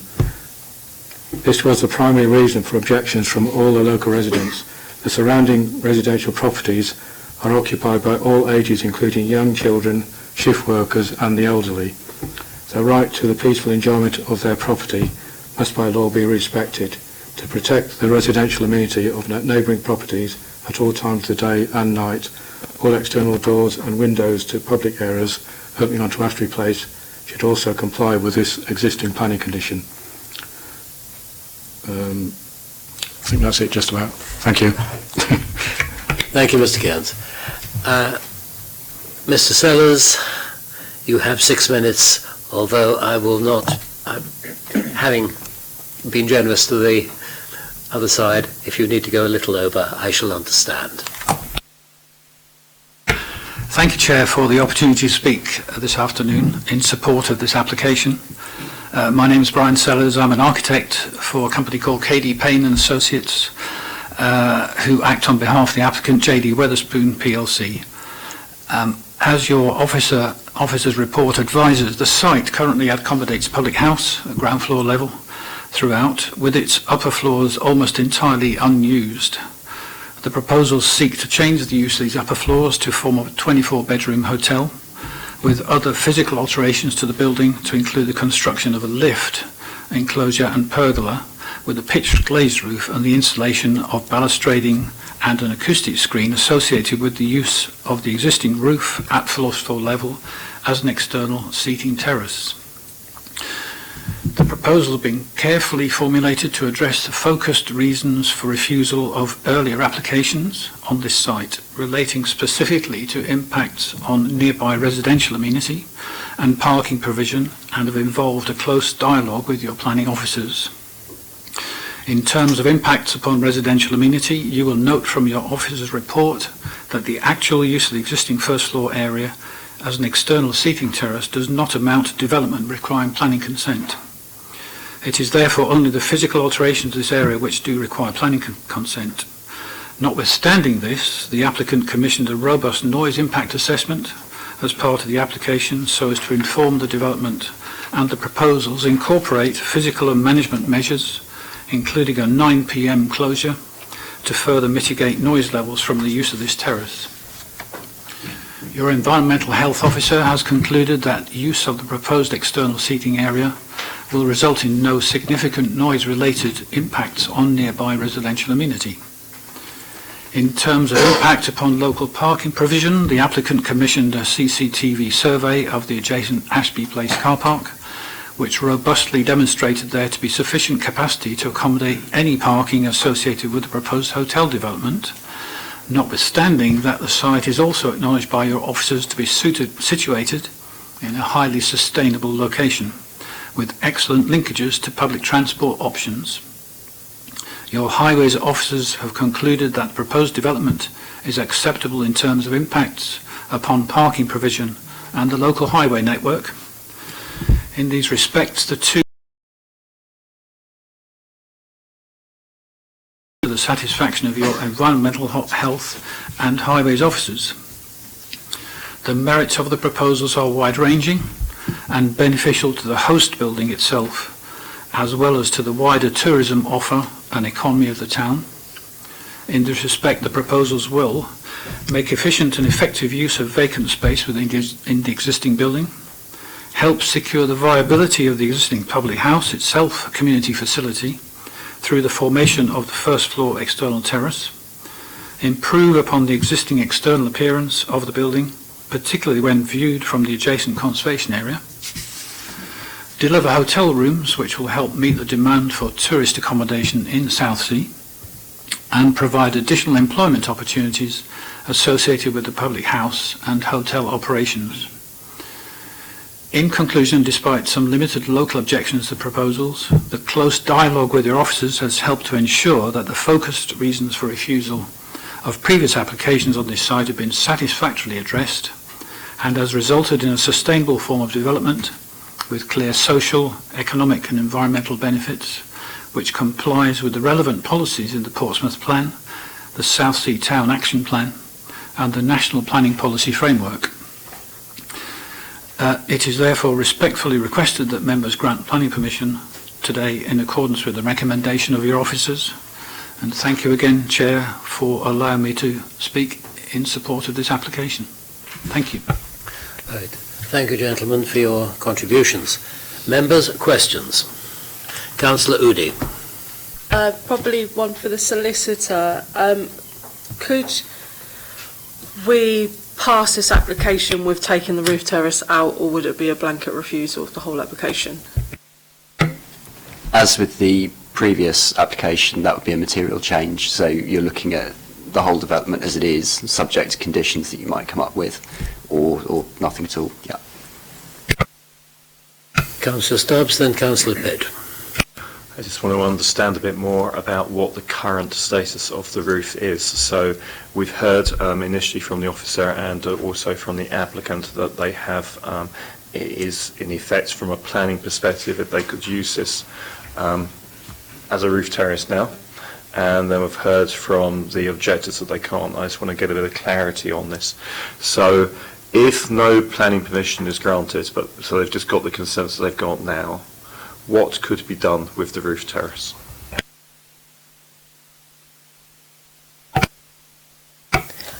You can use the roof terrace as a sitting out area for drinking or standing as part of the pub use, because it's part of the planning unit, which is the pub.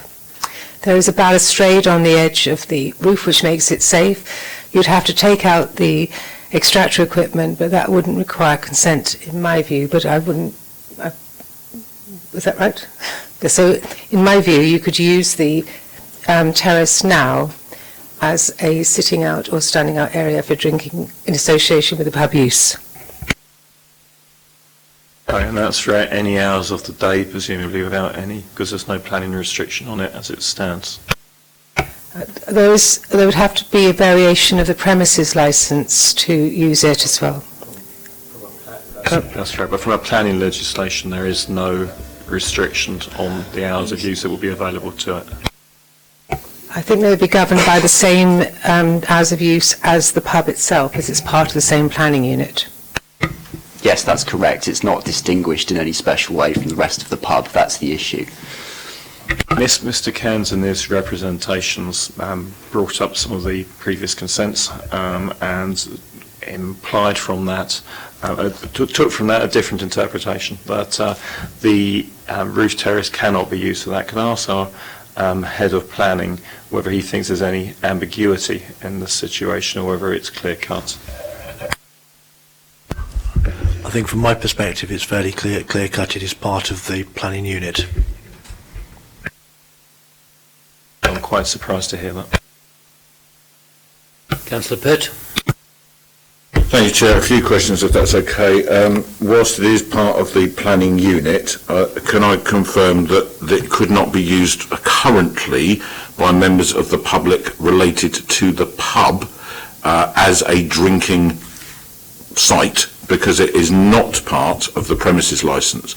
So we're in one of these usual situations where we've got a separation between planning and licensing.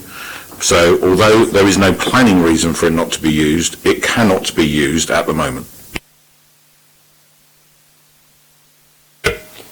Chairman, so this is the premises licence, and as you see, the area that's coloured in red is the area which is covered by the licence. And so you would, although the first floor is included in the licence documentation, I understand from the licensing officer that there would need to be a variation of the licence in order to use the upper floors. So the fact that it, when you're, just for clarity, because we've got people here who need 100% clarity on this, what you're saying is that in planning terms there's no reason why it can't be used, but we're not saying it actually can be used because it doesn't have licensing permission. That's correct. Okay, that's good. Thank you. The next thing I wanted to move on to, Chair, with your permission, can I ask the applicant's representative a question? Certainly, Mr. Councillor Pitt. Thank you. It's not clear from the plan where the service area, i.e. the bar, is that services this roof terrace and the inside drinking area. Can you help? Certainly, be happy to. Just looking at the plans there, you've got...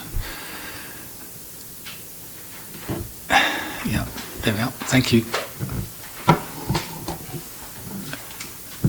The customer access from the pub on the ground floor would be via the lift or stairs. You've got the new stairs surrounding the passenger lift. The passenger lift is there primarily for disabled to get access to the terrace. But you've also got an internal staircase which also connects with the pub on the bottom line of the plan. They're just above the P you've proposed. There is no separate drinks hoist, there is no separate bar, there will be no bar built on the flat roof at all on this scheme. Customers would buy their drinks from the main bar on the ground floor and bring them upstairs. Okay, that's helpful. In the briefing session yesterday I had concerns that this outside area might be linked to an inside area and become a function/party space, but if there's no bar actually servicing it, I have less concern around that. The additional conditions that have been put on also address a number of the concerns I had yesterday. I think that's it on the question front. Apart from on the looking through previous applications for outside drinking spaces in this area, one that comes up is the Outback Bar, which is being variously called Ashby's and various other things over the years. There was a reason given for refusing permission for an outside drinking area there, and that reason is noted as having regard to the close proximity of nearby dwellings. The proposed beer garden and resultant customer access onto Auckland Road West would introduce an undesirable and unacceptable localised concentration of activity detrimental to the enjoyment of their dwellings by adjoining residential occupiers, adding cumulatively to the noise and general disturbance into evening hours onto a residential side street, and detract from the character of this part of conservation area number 2. The bit I'm particularly interested in there is conservation area number 2. Is Ashby Place itself and the areas surrounding it internally, not externally, part of the conservation area? And if yes, is there anything within that particular part of our planning rules that is pertinent to this that wouldn't be if it wasn't in conservation area number 2? So I'm not very familiar with the site you're talking about, but this is outside of the conservation area. although it does affect the setting of the conservation area in your officer's views. So I believe that correct me if I'm wrong, but I believe it goes round the outside of Ashby Place like that. So this actual premises is not within the conservation area, but it can be seen from the conservation area. Yeah, that's exactly how it is. It's not within the conservation area. Further questions? Councillor Stubbs. Yeah, it is another question. I'm not sure anyone's going to be able to answer it because I'm conscious that this is, we're here in the planning committee and not on the licensing committee. But I will ask it even if no one's in the position to answer, which is when Councillor Pitts refers to the licensing preventing the use of that area, it's often the case that licensing is about where alcohol is sold, not where it is consumed. So I would have thought on the face of it that you would be able to use up there. I don't know if anyone can give an opinion on that. I'll quite understand if no one can. I did check with the licensing officer and they confirmed that they would need a variation of the license to use the upper floors. Councillor Udi. Probably another licensing question. What time is Wetherspoon that Wetherspoon's particularly allowed to serve alcohol from? Does anyone know? I think Councillor Pitt can probably help you there. He's got the licence. Right. I think you have it there. Councillor Pitt, you had a further question. It's 9 a.m. if anyone wanted to know. So. Okay. Yes, it was to partly help Councillor Stubbs actually, but just because the downstairs area has a premises licence for that particular area, and those opening times therefore would be pertinent to that area because that is the area that's licensed. You cannot apply the same opening times to the roof terrace currently because it does not currently constitute a licensed area. So whilst it is technically able to be used by members of the public, they could not stand there with a drink and in any way, shape or form. They cannot consume alcohol in that area. In fact, they can't consume soft drinks in that area either. So this is a separation between what is and is not allowed by planning and what is and is not allowed by licensing. So whatever we decide today, and I welcome anyone correcting this as a point of view, will need to be separately decided as to whether this roof terrace can actually be used for the purpose that the applicant intends by the licensing subcommittee and the licensing officers, not by us. That is correct, is it not? I'm not an expert on licensing matters, but that is my understanding, yes. Councillor Udi, do you have a supplementary question? No. No? Councillor Stagg. I know nothing about licensing at all, but is it possible for us to make a recommendation of the time in order to inform licensing? Because the two tend to be separate, don't they? There is a suggested condition that restricts the use of the roof terrace between the hours of effectively closing at 9 in the evening. That might be something that the licensing committee might want to be made aware of. Yes, I mean, to me, if you've got young children, for example, I mean, I've got a football pitch behind me, and 100 metres away there is a social club. And in the summertime, when the windows and the doors are open, nobody can sleep. From whatever time it starts, or about 7 o'clock onwards. So if you've got small children, I'm just wondering if we can make the time limit lower. I mean, I have no objection to people being outside, but the noise level can be really bad, because sound carries a heck of a long distance, particularly sort of early evenings and later evenings when it's quite still.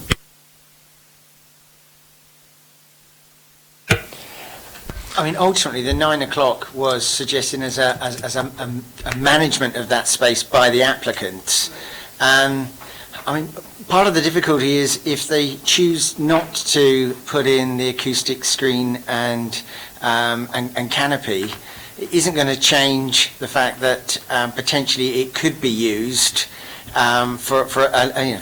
when the pub is open, subject to obviously getting the approval of the licensing authorities. I think 9 o'clock is a reasonable balance. Councillor Pitt. As a council, we often get accused of working in silos and not doing joined-up thinking. Could I ask, please, if whether we approve this today, the nature of the decision that we've been made will be referred to the licensing authority and any potential future decision by a licensing subcommittee to make sure that if they grant the licence, they do it with the knowledge that we approve the planning permission on the understanding that the acoustic screens and other mitigation in these planning conditions were part of that decision. Because we had one recently on licensing subcommittee where it was an absolute basket case and none of us knew what the hell was going on. We had a part of a building that was licensed and part of it which wasn't, which I've never seen in 30 years. So will it be the case that a clear communication from this committee's decision will go to the licensing committee? A copy of any decision made by the committee will be passed to the licensing team. And one final question, Chair, if that's all right. The deputies made a point about whether this is a backhanded way of getting a roof terrace in place for a pub and not developing a hotel. Is it possible to condition the discharge of the roof terrace on subject to the hotel development taking place?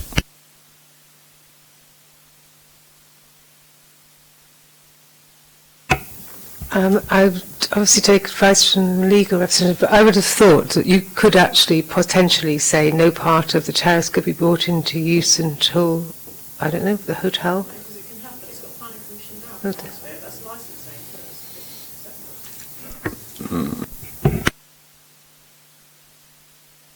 Chair, for clarification on the reason for my question, whilst people can go and stand on what's currently an incredibly unattractive roof terrace that might be physically safe, if all the works are carried out, that would have a definite influence on the decision that the licensing committee would take.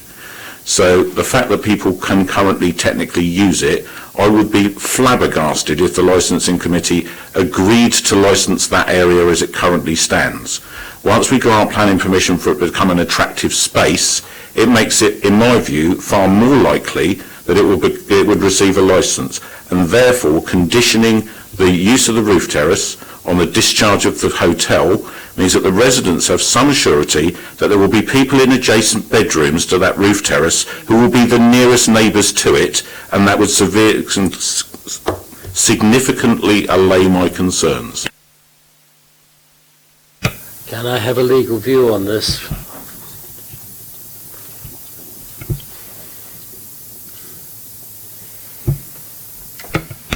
I think in the circumstances it would be reasonable to make the roof terrace, or impose a condition not to use the roof terrace until such time as the hotel use is in operation. Excellent. Councillor Jones. I think we're going to be subject to appeal on that condition, because you've already told us today, recorded in this meeting, that they can use that roof terrace without any need for planning permission right now. So how can you possibly then condition it about something which is effectively a licence towards the hotel? They can use that roof terrace right now. Whether or not it's got alcohol being consumed on it is a completely separate issue, and that's not for this committee, and it's not a material planning consideration. But you're saying the roof terrace would only be given planning permission if it was conditional to the hotel, but you've already told us they can use the roof terrace without the hotel anyway. You can't do that. You've just given us bad advice. I think... Can you answer that now? My answer would be is that you are being asked to consider a building operation and grant planning permission for a building operation in terms of the acoustic screening, and that is linked to the hotel use. Yeah, that's a whole separate thing, the acoustic stuff. Well, that's what the building. But it's all part of this, yeah. Yeah, I know that's what this application is. Can What you use your Councillor Pitt microphone, specifically please? requested was the roof terrace itself, so the principle of using the roof terrace. But they can use the roof terrace right now anyway. Forgive me then, a better articulated condition would be not to bring the hotel into use until such time as the acoustic screening is in place. Okay. Yeah.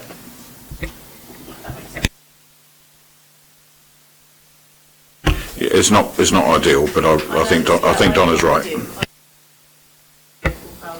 Yeah, I'm grateful for that. Thank you.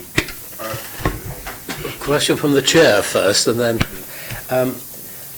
we have heard a lot this afternoon about the acoustic screening, and since writing the report, the Environmental Health Officer has responded to further information and a revised acoustic report. Can we have some explication of that? Can you speak to that, of how you are now satisfied that this will meet the requirements? Thank you, Chair. So I had a few queries with the report, the revision 2 of the report that have been sent through to us. One of them was one of the models. There was, if you look about, well, you won't have this report in front of you, but the acoustic model had positioned a building which was screening the noise coming from the terrace area, but it was a building which didn't actually exist. So I had that removed, and then the model run again. And there was I also wanted to clarify with regard to the plant. I mean, there's a huge amount of plant on that roof, and I didn't want it being replaced somewhere else and creating a whole new noise source. And I needed to be convinced or understand what was happening, what, you know, the purpose that all that plant was serving, what plant was now going to be doing that, and that was satisfied as well. My supplementary to that is that you are satisfied, therefore, that there will be a minimal egress of noise sufficient that you do not consider that it will cause offence to people in Ashby Place or in the rear of Auckland Road West. It's not going to be something that is going to be completely inaudible if you live in Ashby Place. You will hear it from time to time. But in terms of the level of noise, I think it's unlikely to be significant. So it's at a level which elsewhere in the city has been considered generally acceptable? Correct. Councillor Pitt? Yes, Chair, thank you. I think we may need to look at that conditioning very carefully to make sure it does what we intend it to do, albeit I'll take on board what Don has said. One of the concerns I had yesterday, which I think has now been dealt with adequately in the conditions, was around noise from the internal area to the outside area, because it's all very well saying the roof terrace won't be in use, but there will be nevertheless people still inside on that level and coming out. Mike, are you happy with the adjustment that you've now made, that we have properly mitigated the potential for that with the limit on the amplification and with noise, doors and windows on that level needing to be closed? That's correct, yes. Thank you.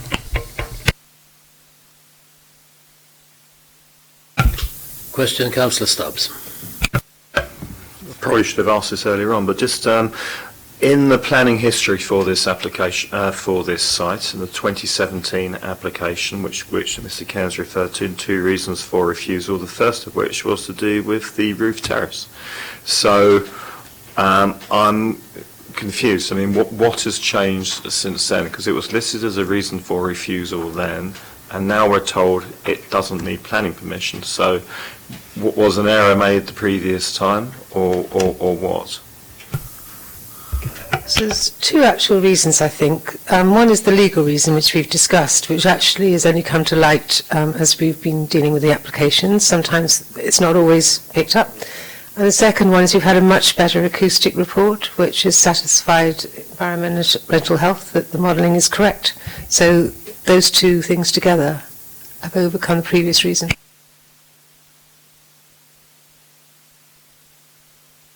If there are no further questions, comments?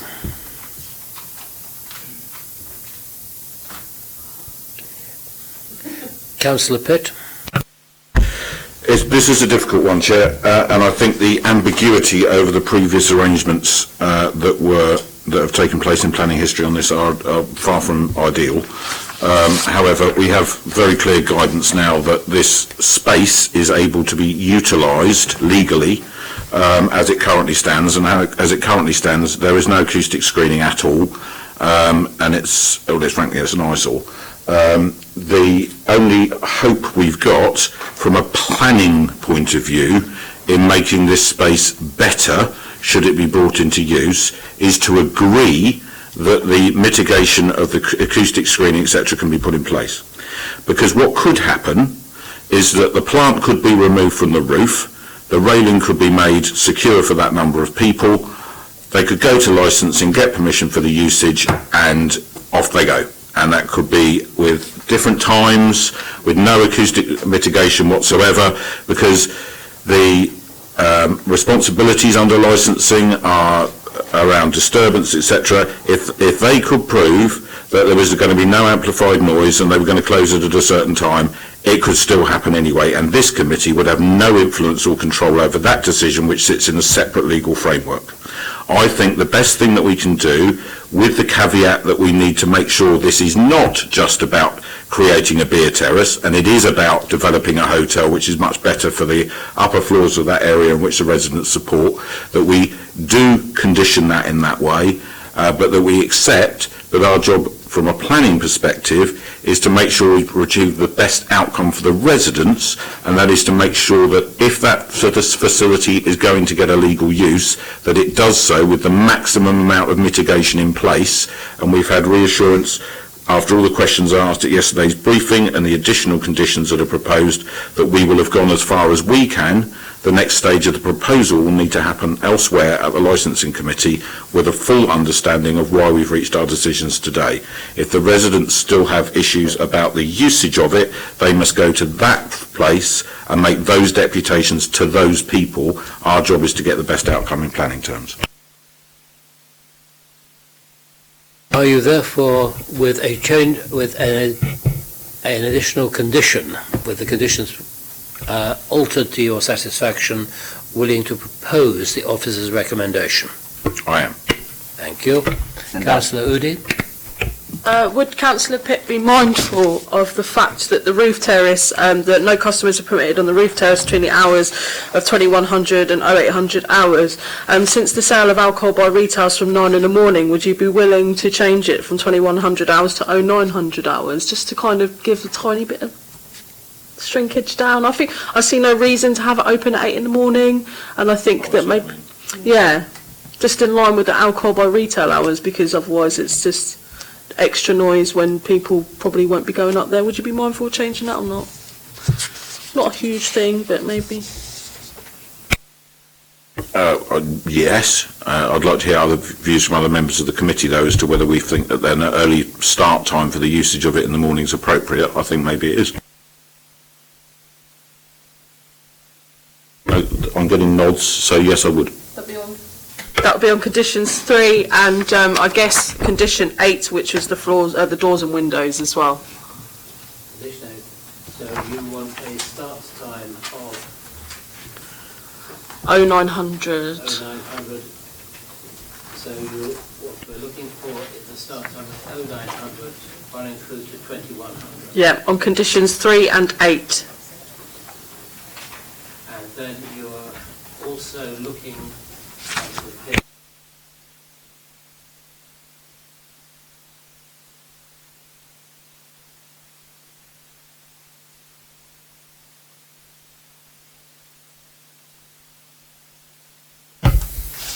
that the acoustic screening be positioned before the hotel No, comes? the other way round. The hotel development has to take place before the permission for the roof terrace, acoustic screening, etc. can happen. We don't want a roof terrace that's just a beer garden for a pub. We want a hotel with a roof terrace that services the hotel. Is that correct, everyone?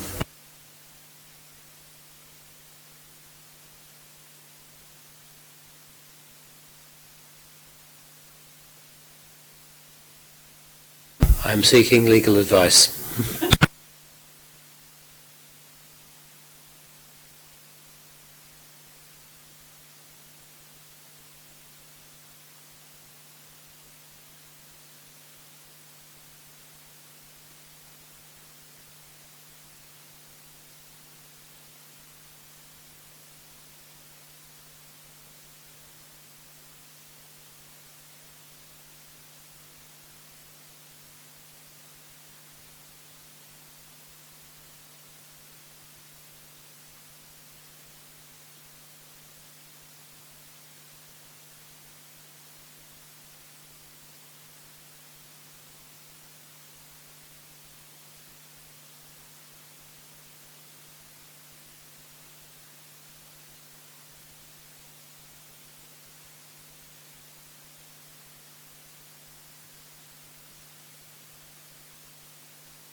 upon further consideration and conferring with my colleague, I'm of the view that the best condition in terms of ensuring the roof terrace has an acceptable amenity impact would be an additional condition to the effect that the hotel use shall not be brought into use.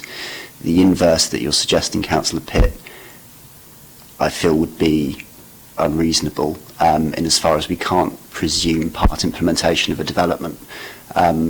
It is possible that there would be part implementation, but that's not a position the committee should legitimately be working from as an assumption.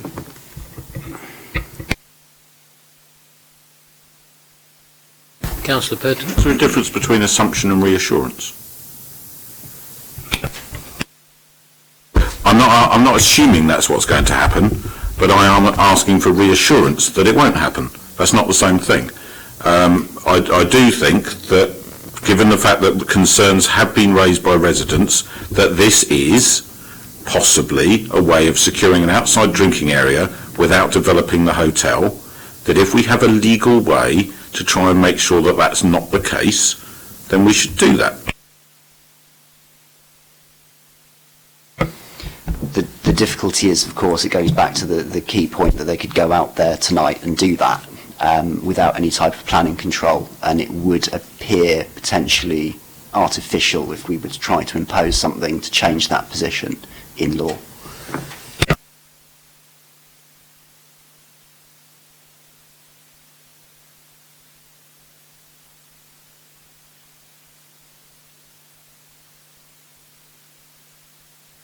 Councillor Jones. I think obviously the anomaly is that the hotel has already got permission. The roof terrace can be used without planning permission. The application today is not for the hotel or for the roof terrace, it's actually for the soundproofing. And the hotel, sorry. So, Kieran, what are you suggesting as a condition then? What did you say would be permissible? The condition would be not to bring the hotel use into effect until the acoustic screening is in place in order to protect occupants of the hotel from noise from the terrace.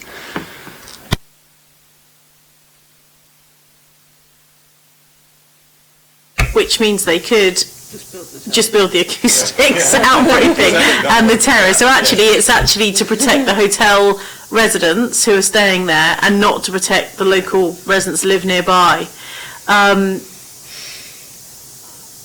It's a really difficult one, isn't it? Because they've already got the ability to use that roof terrace without planning permission anyway. Kieran, could you tell us how you would phrase that condition?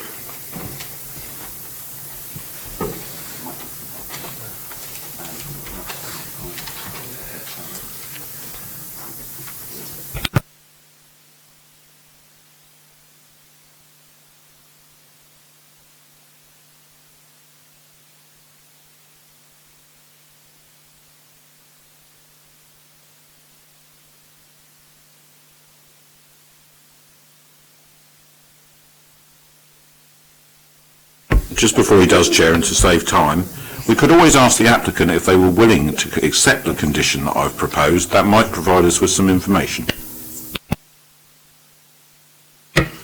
I would just caution, Councillor, that just because somebody accepts a condition doesn't mean they can't challenge it in future.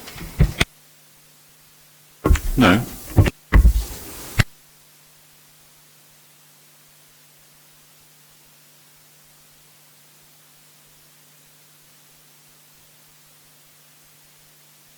For members' benefit, Mr. Barton is contemplating and writing. In the meantime, Chair, can we ask the applicant? Yes, you may. You have permission to ask questions of the applicant. Is there any reason, sir, why you wouldn't accept the amendment as I've proposed it? If I understand it correctly, what you're saying is the beer garden acoustic screening on the exterior and between the terrace and any rooms surrounding it is implemented together with the scheme to develop hotel bedrooms. It's one scheme. Yes. That is correct. That is what the applicant would do. They would do the whole scheme, not part of it. So would you be happy to accept a condition on that basis? We would. Just two more points, if I may. Just two quick illustrations. The hours of use, because you may assist us in this. the hours of use from 9 a.m. to 9 p.m. are, of course, the maximum hours, but there will be days where, in fact, it won't be open because of weather or because of lack of custom or whatever. So it's a maximum hours, and no one's actually yet raised the issue of CCTV, which will be extended from the pub on the ground floor to cover the terrace. All areas of the pub, in fact, all licensed areas will be covered by a state-of-the-art CCTV system, which will monitor for rowdy, noisy customers, people who are overstaying their time. It'll monitor the fact the terrace is unoccupied outside those hours. Monitor the fact it is closed between 9 p.m. and 9 a.m. So that's another, if you like, a feature that will become part of this scheme. Mr. Burton? So the draft condition that Mr. Barton and I have come to is not to occupy the C1 hotel until such time that the acoustic screen and canopy are implemented in accordance with the plans approved by the local planning authority. Sorry, it was a handwriting thing. No, don't want that. We've asked the applicant if they're prepared to accept a condition that the discharge of both parts of this application should be dependent on each other, and he seems quite happy with the fact that they will not use the roof terrace element of the application until they've got ahead and sorted and got on with doing the hotel. We can even delegate authority to say that once works have reached a substantial stage in the hotel development, that the roof terrace can then be developed. It doesn't have to finish one to do the other. That's the sort of thing we've done with other applications in the past. As long as we've got evidence the hotel's happening, they can crack on and do the roof terrace, go to licensing and start using it. But we need to know that the two things are linked. The applicant has assured us that they are, and given that, I see no reason why we can't accept that as a condition. Can I also add, or mention that the original suggestion was actually 9 a.m.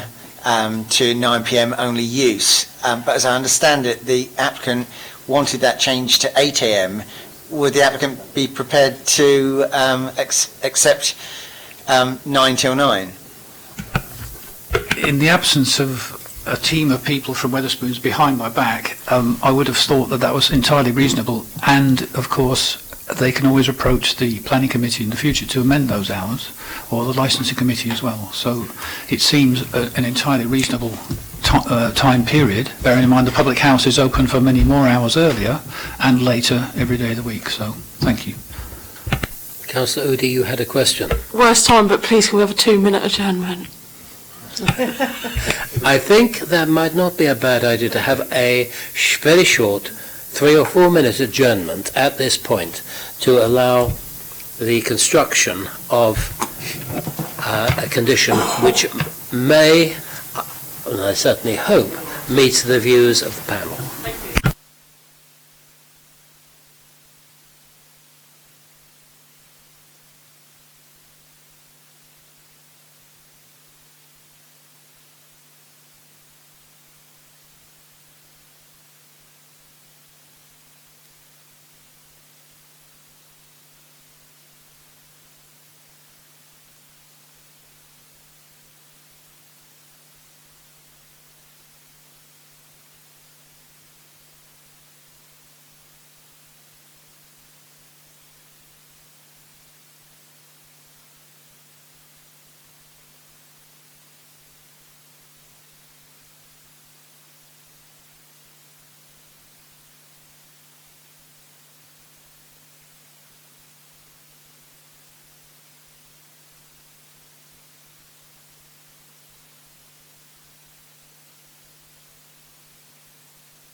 Right, members.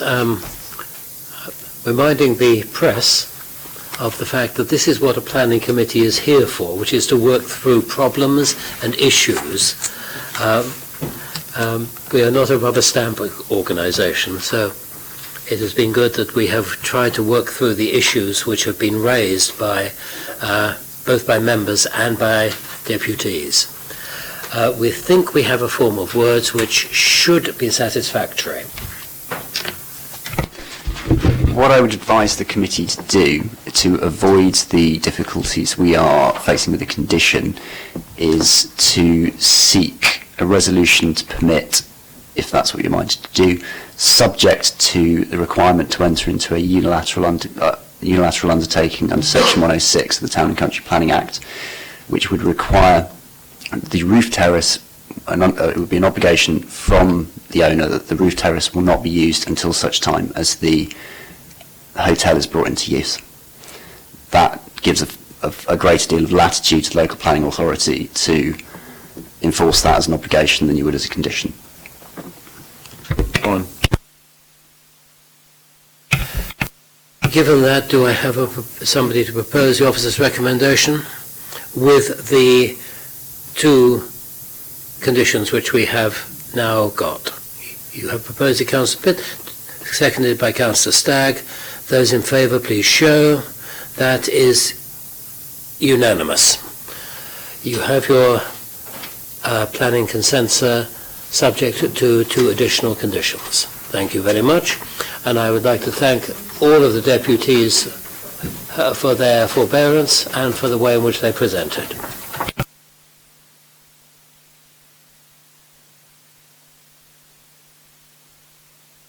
We now move back, members, to item 06, which is 14 Wisborough Road.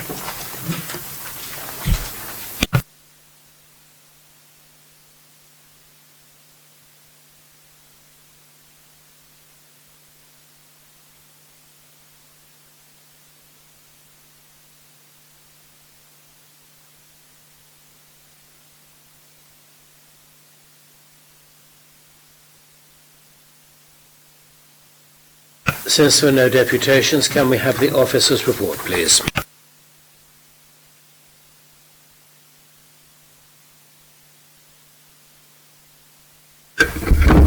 Thank you, Chairman. This is an application at 14 Wisborough Road for a change of use from Class C4 HMO to a large 7-bedroom, 7-person HMO. Wisborough Road is in Southsea, parallel to and south of Albert Road. It's Terrace Street, as members can see, with a fairly concentrated urban form and a variety of houses and HMOs typically in the area. Here's the front elevation. It's the rendered grey property there. Seems to have a new roof and some roof lights on the front, so the loft is being used, has been converted.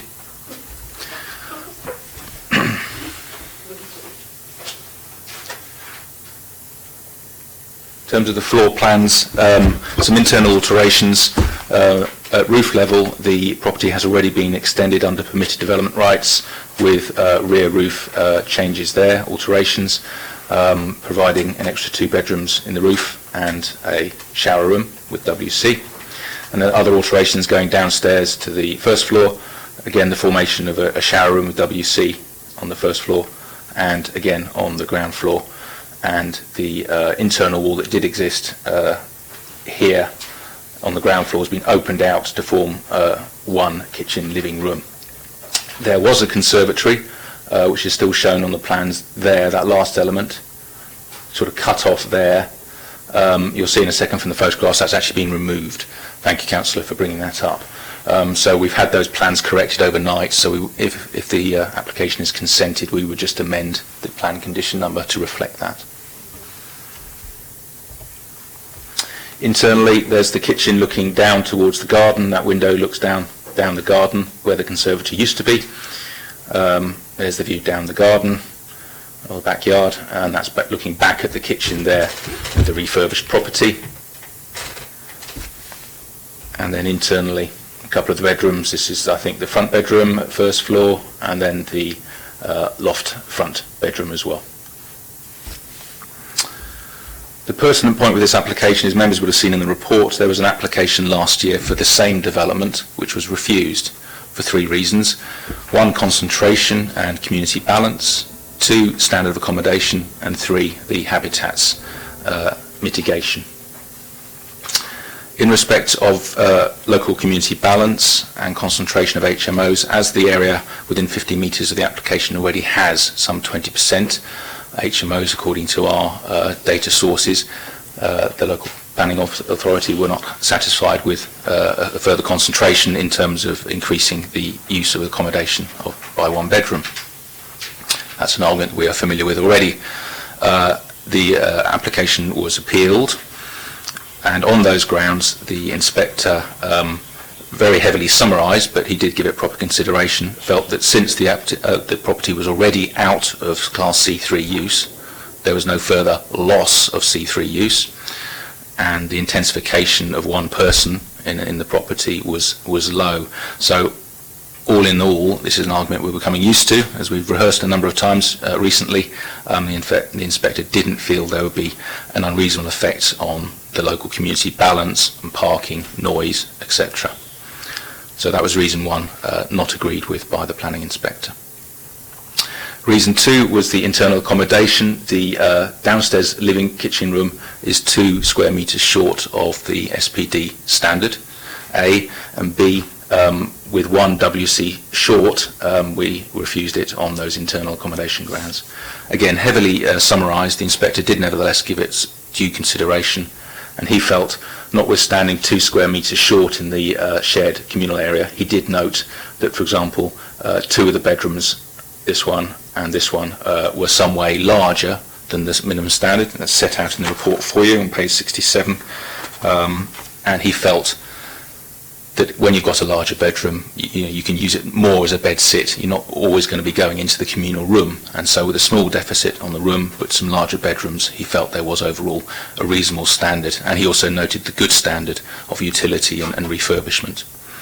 And again, with respect to the hygiene accommodation, he noted on the ground floor, he thought it was good in the round, a shared bathroom, toilet and wash basin for 2 bedrooms and communal. On the second floor, 3 bedrooms with a shared bathroom, and the top floor just 2 bedrooms with a shared bathroom. So he felt also that was within acceptable bounds. The third reason is a habitat levy. Members may be familiar when officers are clear that the application is going to be refused, rather than receive the levy and then return it upon refusal. We don't ask for it in the first place, and it becomes a technical reason. Not having paid, it's refused for that reason as well. So in this instance, the applicant has paid that up front now, expecting the application to be approved in line with the inspector's decision. So really that is the last matter.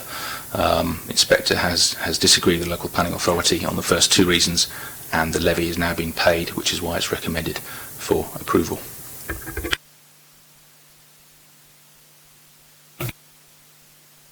Any questions, members? Councillor Pitt.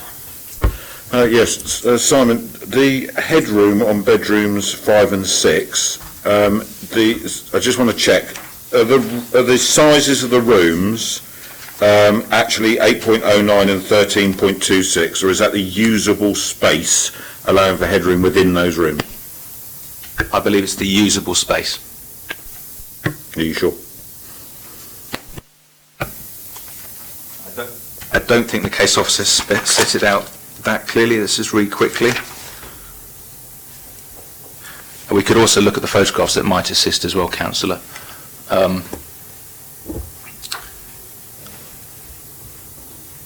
It's a pretty steep slope on the roof, so even in the area, it's 1.5 metres, wasn't it? I mean, that looks about 1.5 metres as it is on the front there, so I have a feeling probably most of the room, if not all of it, is with to the appropriate 1.5 ceiling height as it is.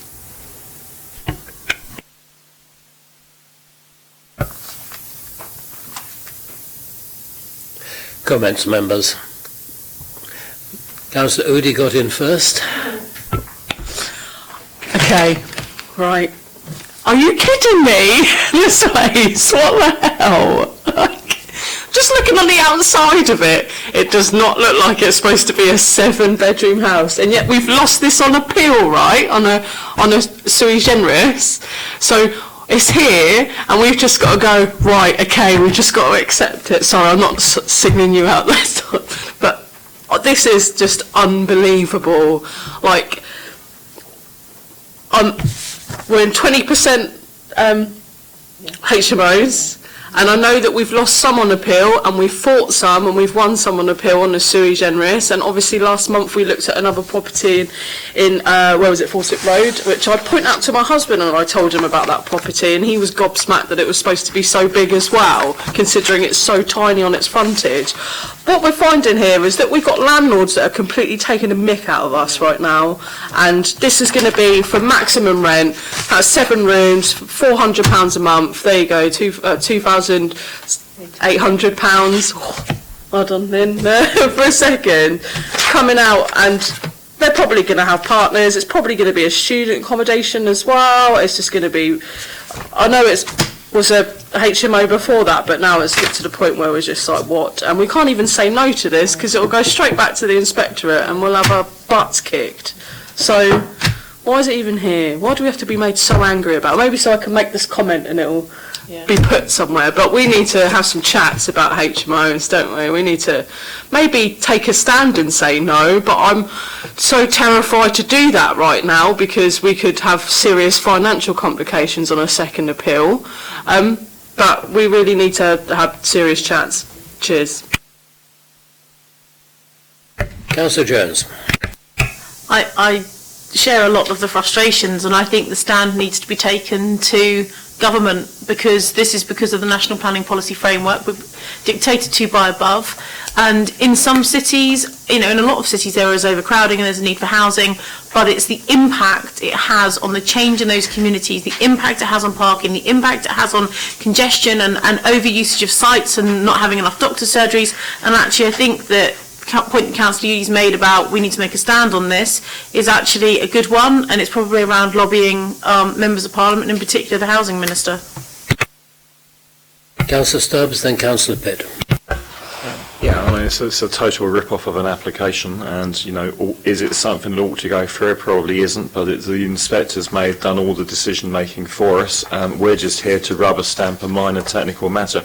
What I would ask, I don't know if anyone's proposed this yet. If they haven't, I will.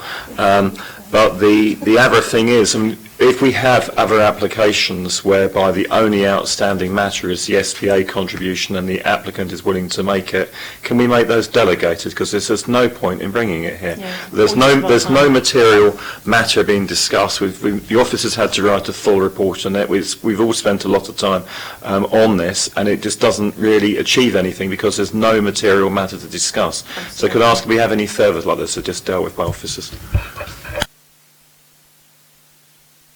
Whilst I concur with the broad concept of what Councillor Stubbs has just said, I believe in this issue there is a grounds for refusal, and it is over-intensification, and I'll explain why. As the property currently exists, its existing ground floor has no bedrooms. Its existing first floor has 3 bedrooms, all of which, on the space standards, well, certainly bedroom 2 and bedroom 3, as proposed, would only be suitable for occupation by 1 person. Bedroom 4, on the first floor, I believe 11.7 means that it could be occupied by 2 people. Is that correct, officers? Anyone? Is that 11.7 big enough for 2, or is it 1? Yeah, it's 11.5 by our standard. Okay, so the maximum number of people that could be licensed under our current rules with the SPD on space standards in place, which is standing up to challenge on appeal, is 4. This application is to go from 7. So I think there is an argument here for harm, because this is not going from 6 to 7, which is where we've been turned down on lots of these other appeals. This is definitely going from 4 to 7, and some of these new rooms, another one of these new rooms, is big enough actually to potentially get licensing for 2 people, not 1, and therefore we could even see this go from 7 to 8. So I think in this particular instance, where what's effectively being created is not 1 extra room even, it's 4. Because on the existing ground floor, no bedrooms. On the existing first floor, 3 bedrooms. But the proposed ground floor adds 2, and the proposed second floor adds another 2. This is effectively almost doubling the size of the property, and if they were able to get private sector housing to licence for 8, they could come back and amend the planning on a technicality. So actually, I think there's a lot more grounds on this one than there normally is to say that since there's 20% in the area already, and we're not going from 6 people, because there's no way this could be occupied by 6 people under our rules, it can only be occupied by 4, and it will now be occupied by 7, that is a significant difference than what we've looked at in other applications, and I welcome the officer's views. Thank you, Councillor. 2 points. This is the same application as determined by the Planning Inspectorate recently. Secondly, it is lawful as a Class C4 HMO, which has up to six residents. So with the benefit either of the previous 2-storey accommodation and or with the extended permitted roof accommodation, under planning there were up to 6 people living there. So we have to treat it as +1 only in terms of residents. But the SPD with the sui generis element in it, Simon, is only failing with the inspector with his view or her view that this is going from 6 to 7 people. The space standards element of the SPD is standing up. So is it not reasonable for the inspector to acknowledge that our space standards say that regardless of how many people the other bit of planning, i.e. the C4 use, said could technically live there, in reality it was a maximum of 4, and we're changing that reality to 7. Because I've had this argument with the head of development control, and in some of these instances where a property is capable of being occupied by 6 people under the current rules of C4 use, then what we'll see is that these conversions take place. They will then apply to change the licence from however many people it's currently licensed for to 6, and then try out the argument that adding an extra room is only adding 1 extra person, which the inspector continually upholds. And I can understand that rationale. But we have space standards within the SPD. We know this can currently only be licensed for 4 people, and therefore we have evidence that it is currently, under rules that we have tested, only able to be occupied by 4 people. It's going to be occupied by 7. This is not the same argument we've had with other properties. This is different. As I see it, Councillor, I think it was probably a Class C4 prior to the introduction of the Article 4, because when they applied in 2014, that was for a change of use from C4 to C4 or C3. So I think it must have been an HMO, small HMO, for some time before our Article 4 came into place, in which case it wouldn't have been subject to any size standards because we didn't have a policy for that. So that's one observation. But also, to my understanding, as a C4, it could be occupied by up to 6 people, whether or not it was spread across the 2 stories or the 3 stories, without any control from us, because there wasn't any control when it was first used as Class C4. So I think it is technically in front of us just the addition of 1 extra person, which would be controlled if it is consented by the development and the consent and the condition. Sorry.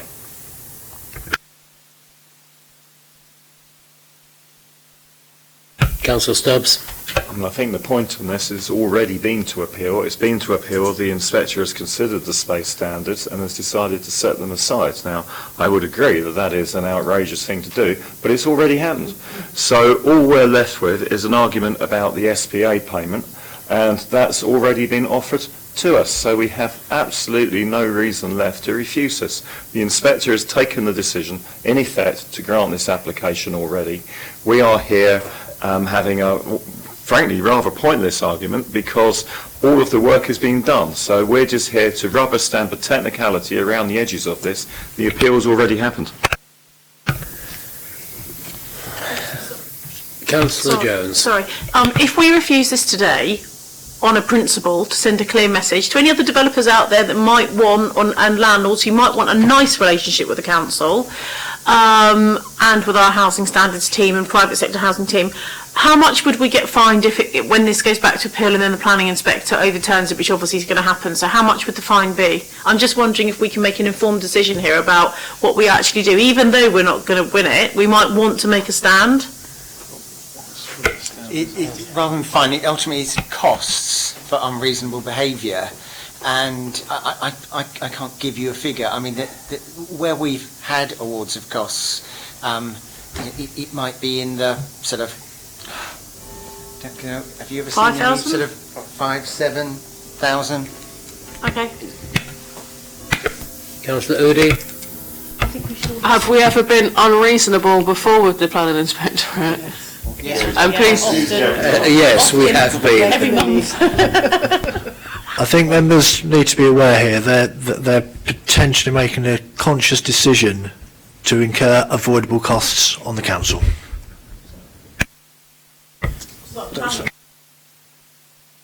Well, actually, I would just caution on that point. You are here to make a balanced and weighed decision today. You're not acting under dictatorship as a matter of law. Councillor Pitt? I think, given where we are, I take what Councillor Stubbs has said on board, and I also completely share the sentiments of Councillor Jones and Udi on the frustration of all of this. And I understand that the head of development control is having another look at the SPD, because at the moment it says that there's an assumption for refusal, which is unhelpful. What we need is something that's more nuanced than that, so the inspector doesn't think we're just blanket refusing these and not considering each one on its merits. So that work is underway, and it needs to progress quickly.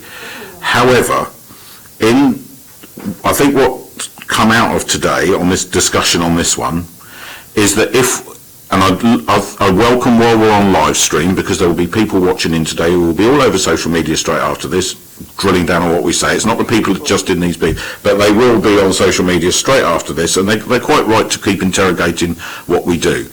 If this wasn't one that was on appeal, Simon, and I've made the points that I've made about knowing what we know now about room standards, so it come in as a fresh application, would the points that I've made regarding going from what we would currently allow as 4 going to 7 change your view?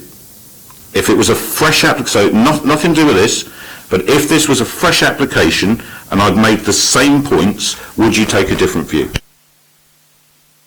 I hesitate to comment on a hypothetical situation, not even for this property, I think you're saying. It would simply have to be taken as own merits. Clearly, between 4 and 7, there's a greater intensity than 6 to 7. I'm not sure how many properties would be restricted to 4, but anyway, if there were, then that would be a different consideration on its own merits.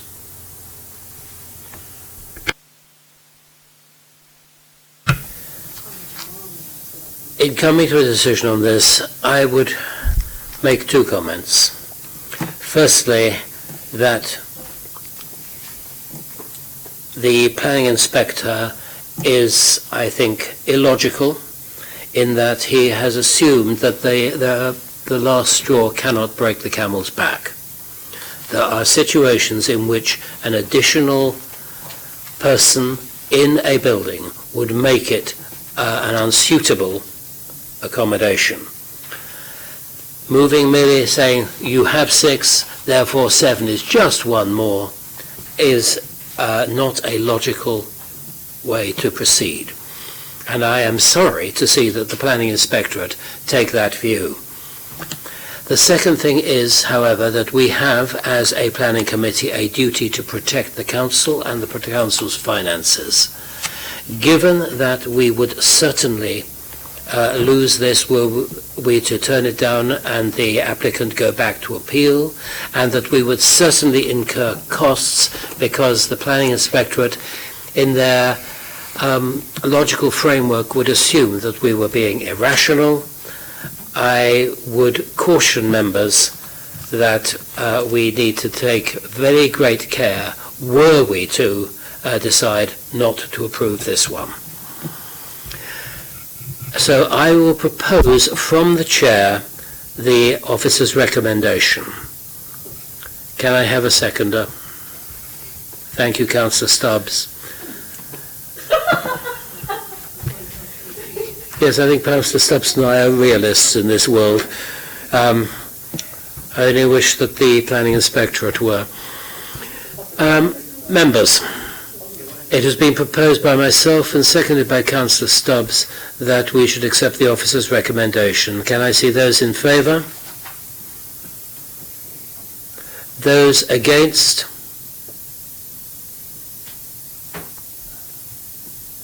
Right.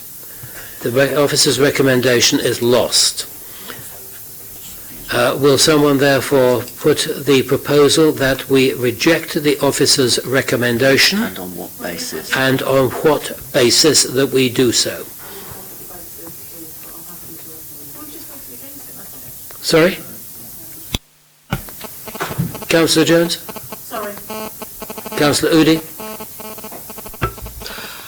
I would like to recommend refusal on overdevelopment of the site. What else was it, sorry? And impact on Impact on local amenity under relevant PCSs, which they are.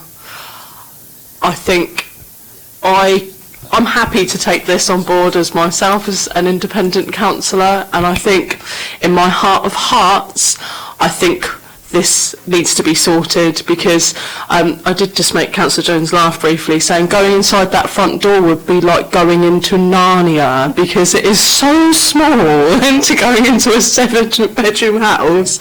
We need to do something. Which is 7 and 4 get girlfriends, it ends up becoming a 9-bedroom. Yeah, exactly, and it's a tiny road as well. It's like a dead-end road, isn't it, Westborough? Yeah, it's unbelievable, and I think we should move to refusal for the reasons what I said.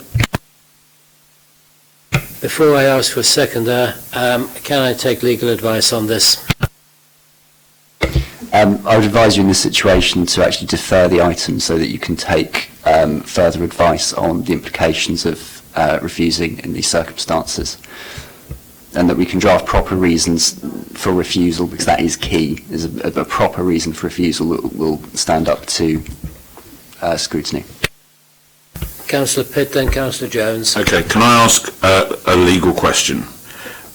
Yes. Is it correct that we are only allowed to consider the bird tax issue, or if other considerations that were not discussed at the previous application come to light today, that we are allowed to consider that? I don't recall any discussion on this item bringing to light the fact that it is currently restricted to 4 people. Whatever anybody says, it's currently restricted to 4 people. It's now going to get permission for 7. That wasn't played out at the previous committee. It's been a new discussion today, and therefore can be a material consideration. If there are material considerations that have not been considered previously, they must be considered today. What I want to ensure is that before this committee refuses against officer recommendation, it is properly articulating its reasons for doing so, and those can be properly comprehended by any third party watching. I have a question through you, Chair, if I may, for Kieran, because actually that could be a really sensible way forward to make sure that this refusal can stand up to scrutiny. So I think it's a very useful suggestion. But here's the question for Kieran. Do you think there is anything that you can draft that is going to make this stand up to an appeal? Because otherwise, we may as well just get on and reject it today. But if you think that you could seriously word something that would mean that the planning inspector can't overturn our decision, then I completely support the proposal of deferring to allow the wording to be worked up properly. I would need to undertake a thorough review of the planning inspectorate's decision previously. To this point, I've been guided by the officer's recommendation in terms of his preparation of the report. But if that is something, a direction that the committee is minded to travel in, I would recommend giving officers time to articulate that or assist members in formulating a robust position. Councillor Jones. That being the case, I think that could be one of the best 4-week delays we have, 3-week delays, however long it is till the next planning committee, because if Kieran can go through this forensically with the inspector's report previously and then give us some guidance, this could be the basis upon which we may want to consider those reasons for other applications that also come forward where there's a massive overdevelopment of the site. I think it's definitely worth us investing some time, as Kieran has suggested. You're therefore proposing a deferral. Sorry? Yeah, in which case I will propose the deferral then, because I think it could be a stitch in time saves 9, and it Yeah. could help us with 100 other applications like this. So, proposed by Councillor Jones, seconded by Councillor Pitt. I agree with what Donna said. Councillor Udy? I'm happy to drop my proposal for refusal. Thank you. We now have a proposal for deferral before us. Those in favour, please show. Those against, please show. Deferral is carried. This is deferred for further consideration. And that concludes the afternoon's entertainment. Thank you very much, members, for your courtesy to the chair. I think I heard almost every word. And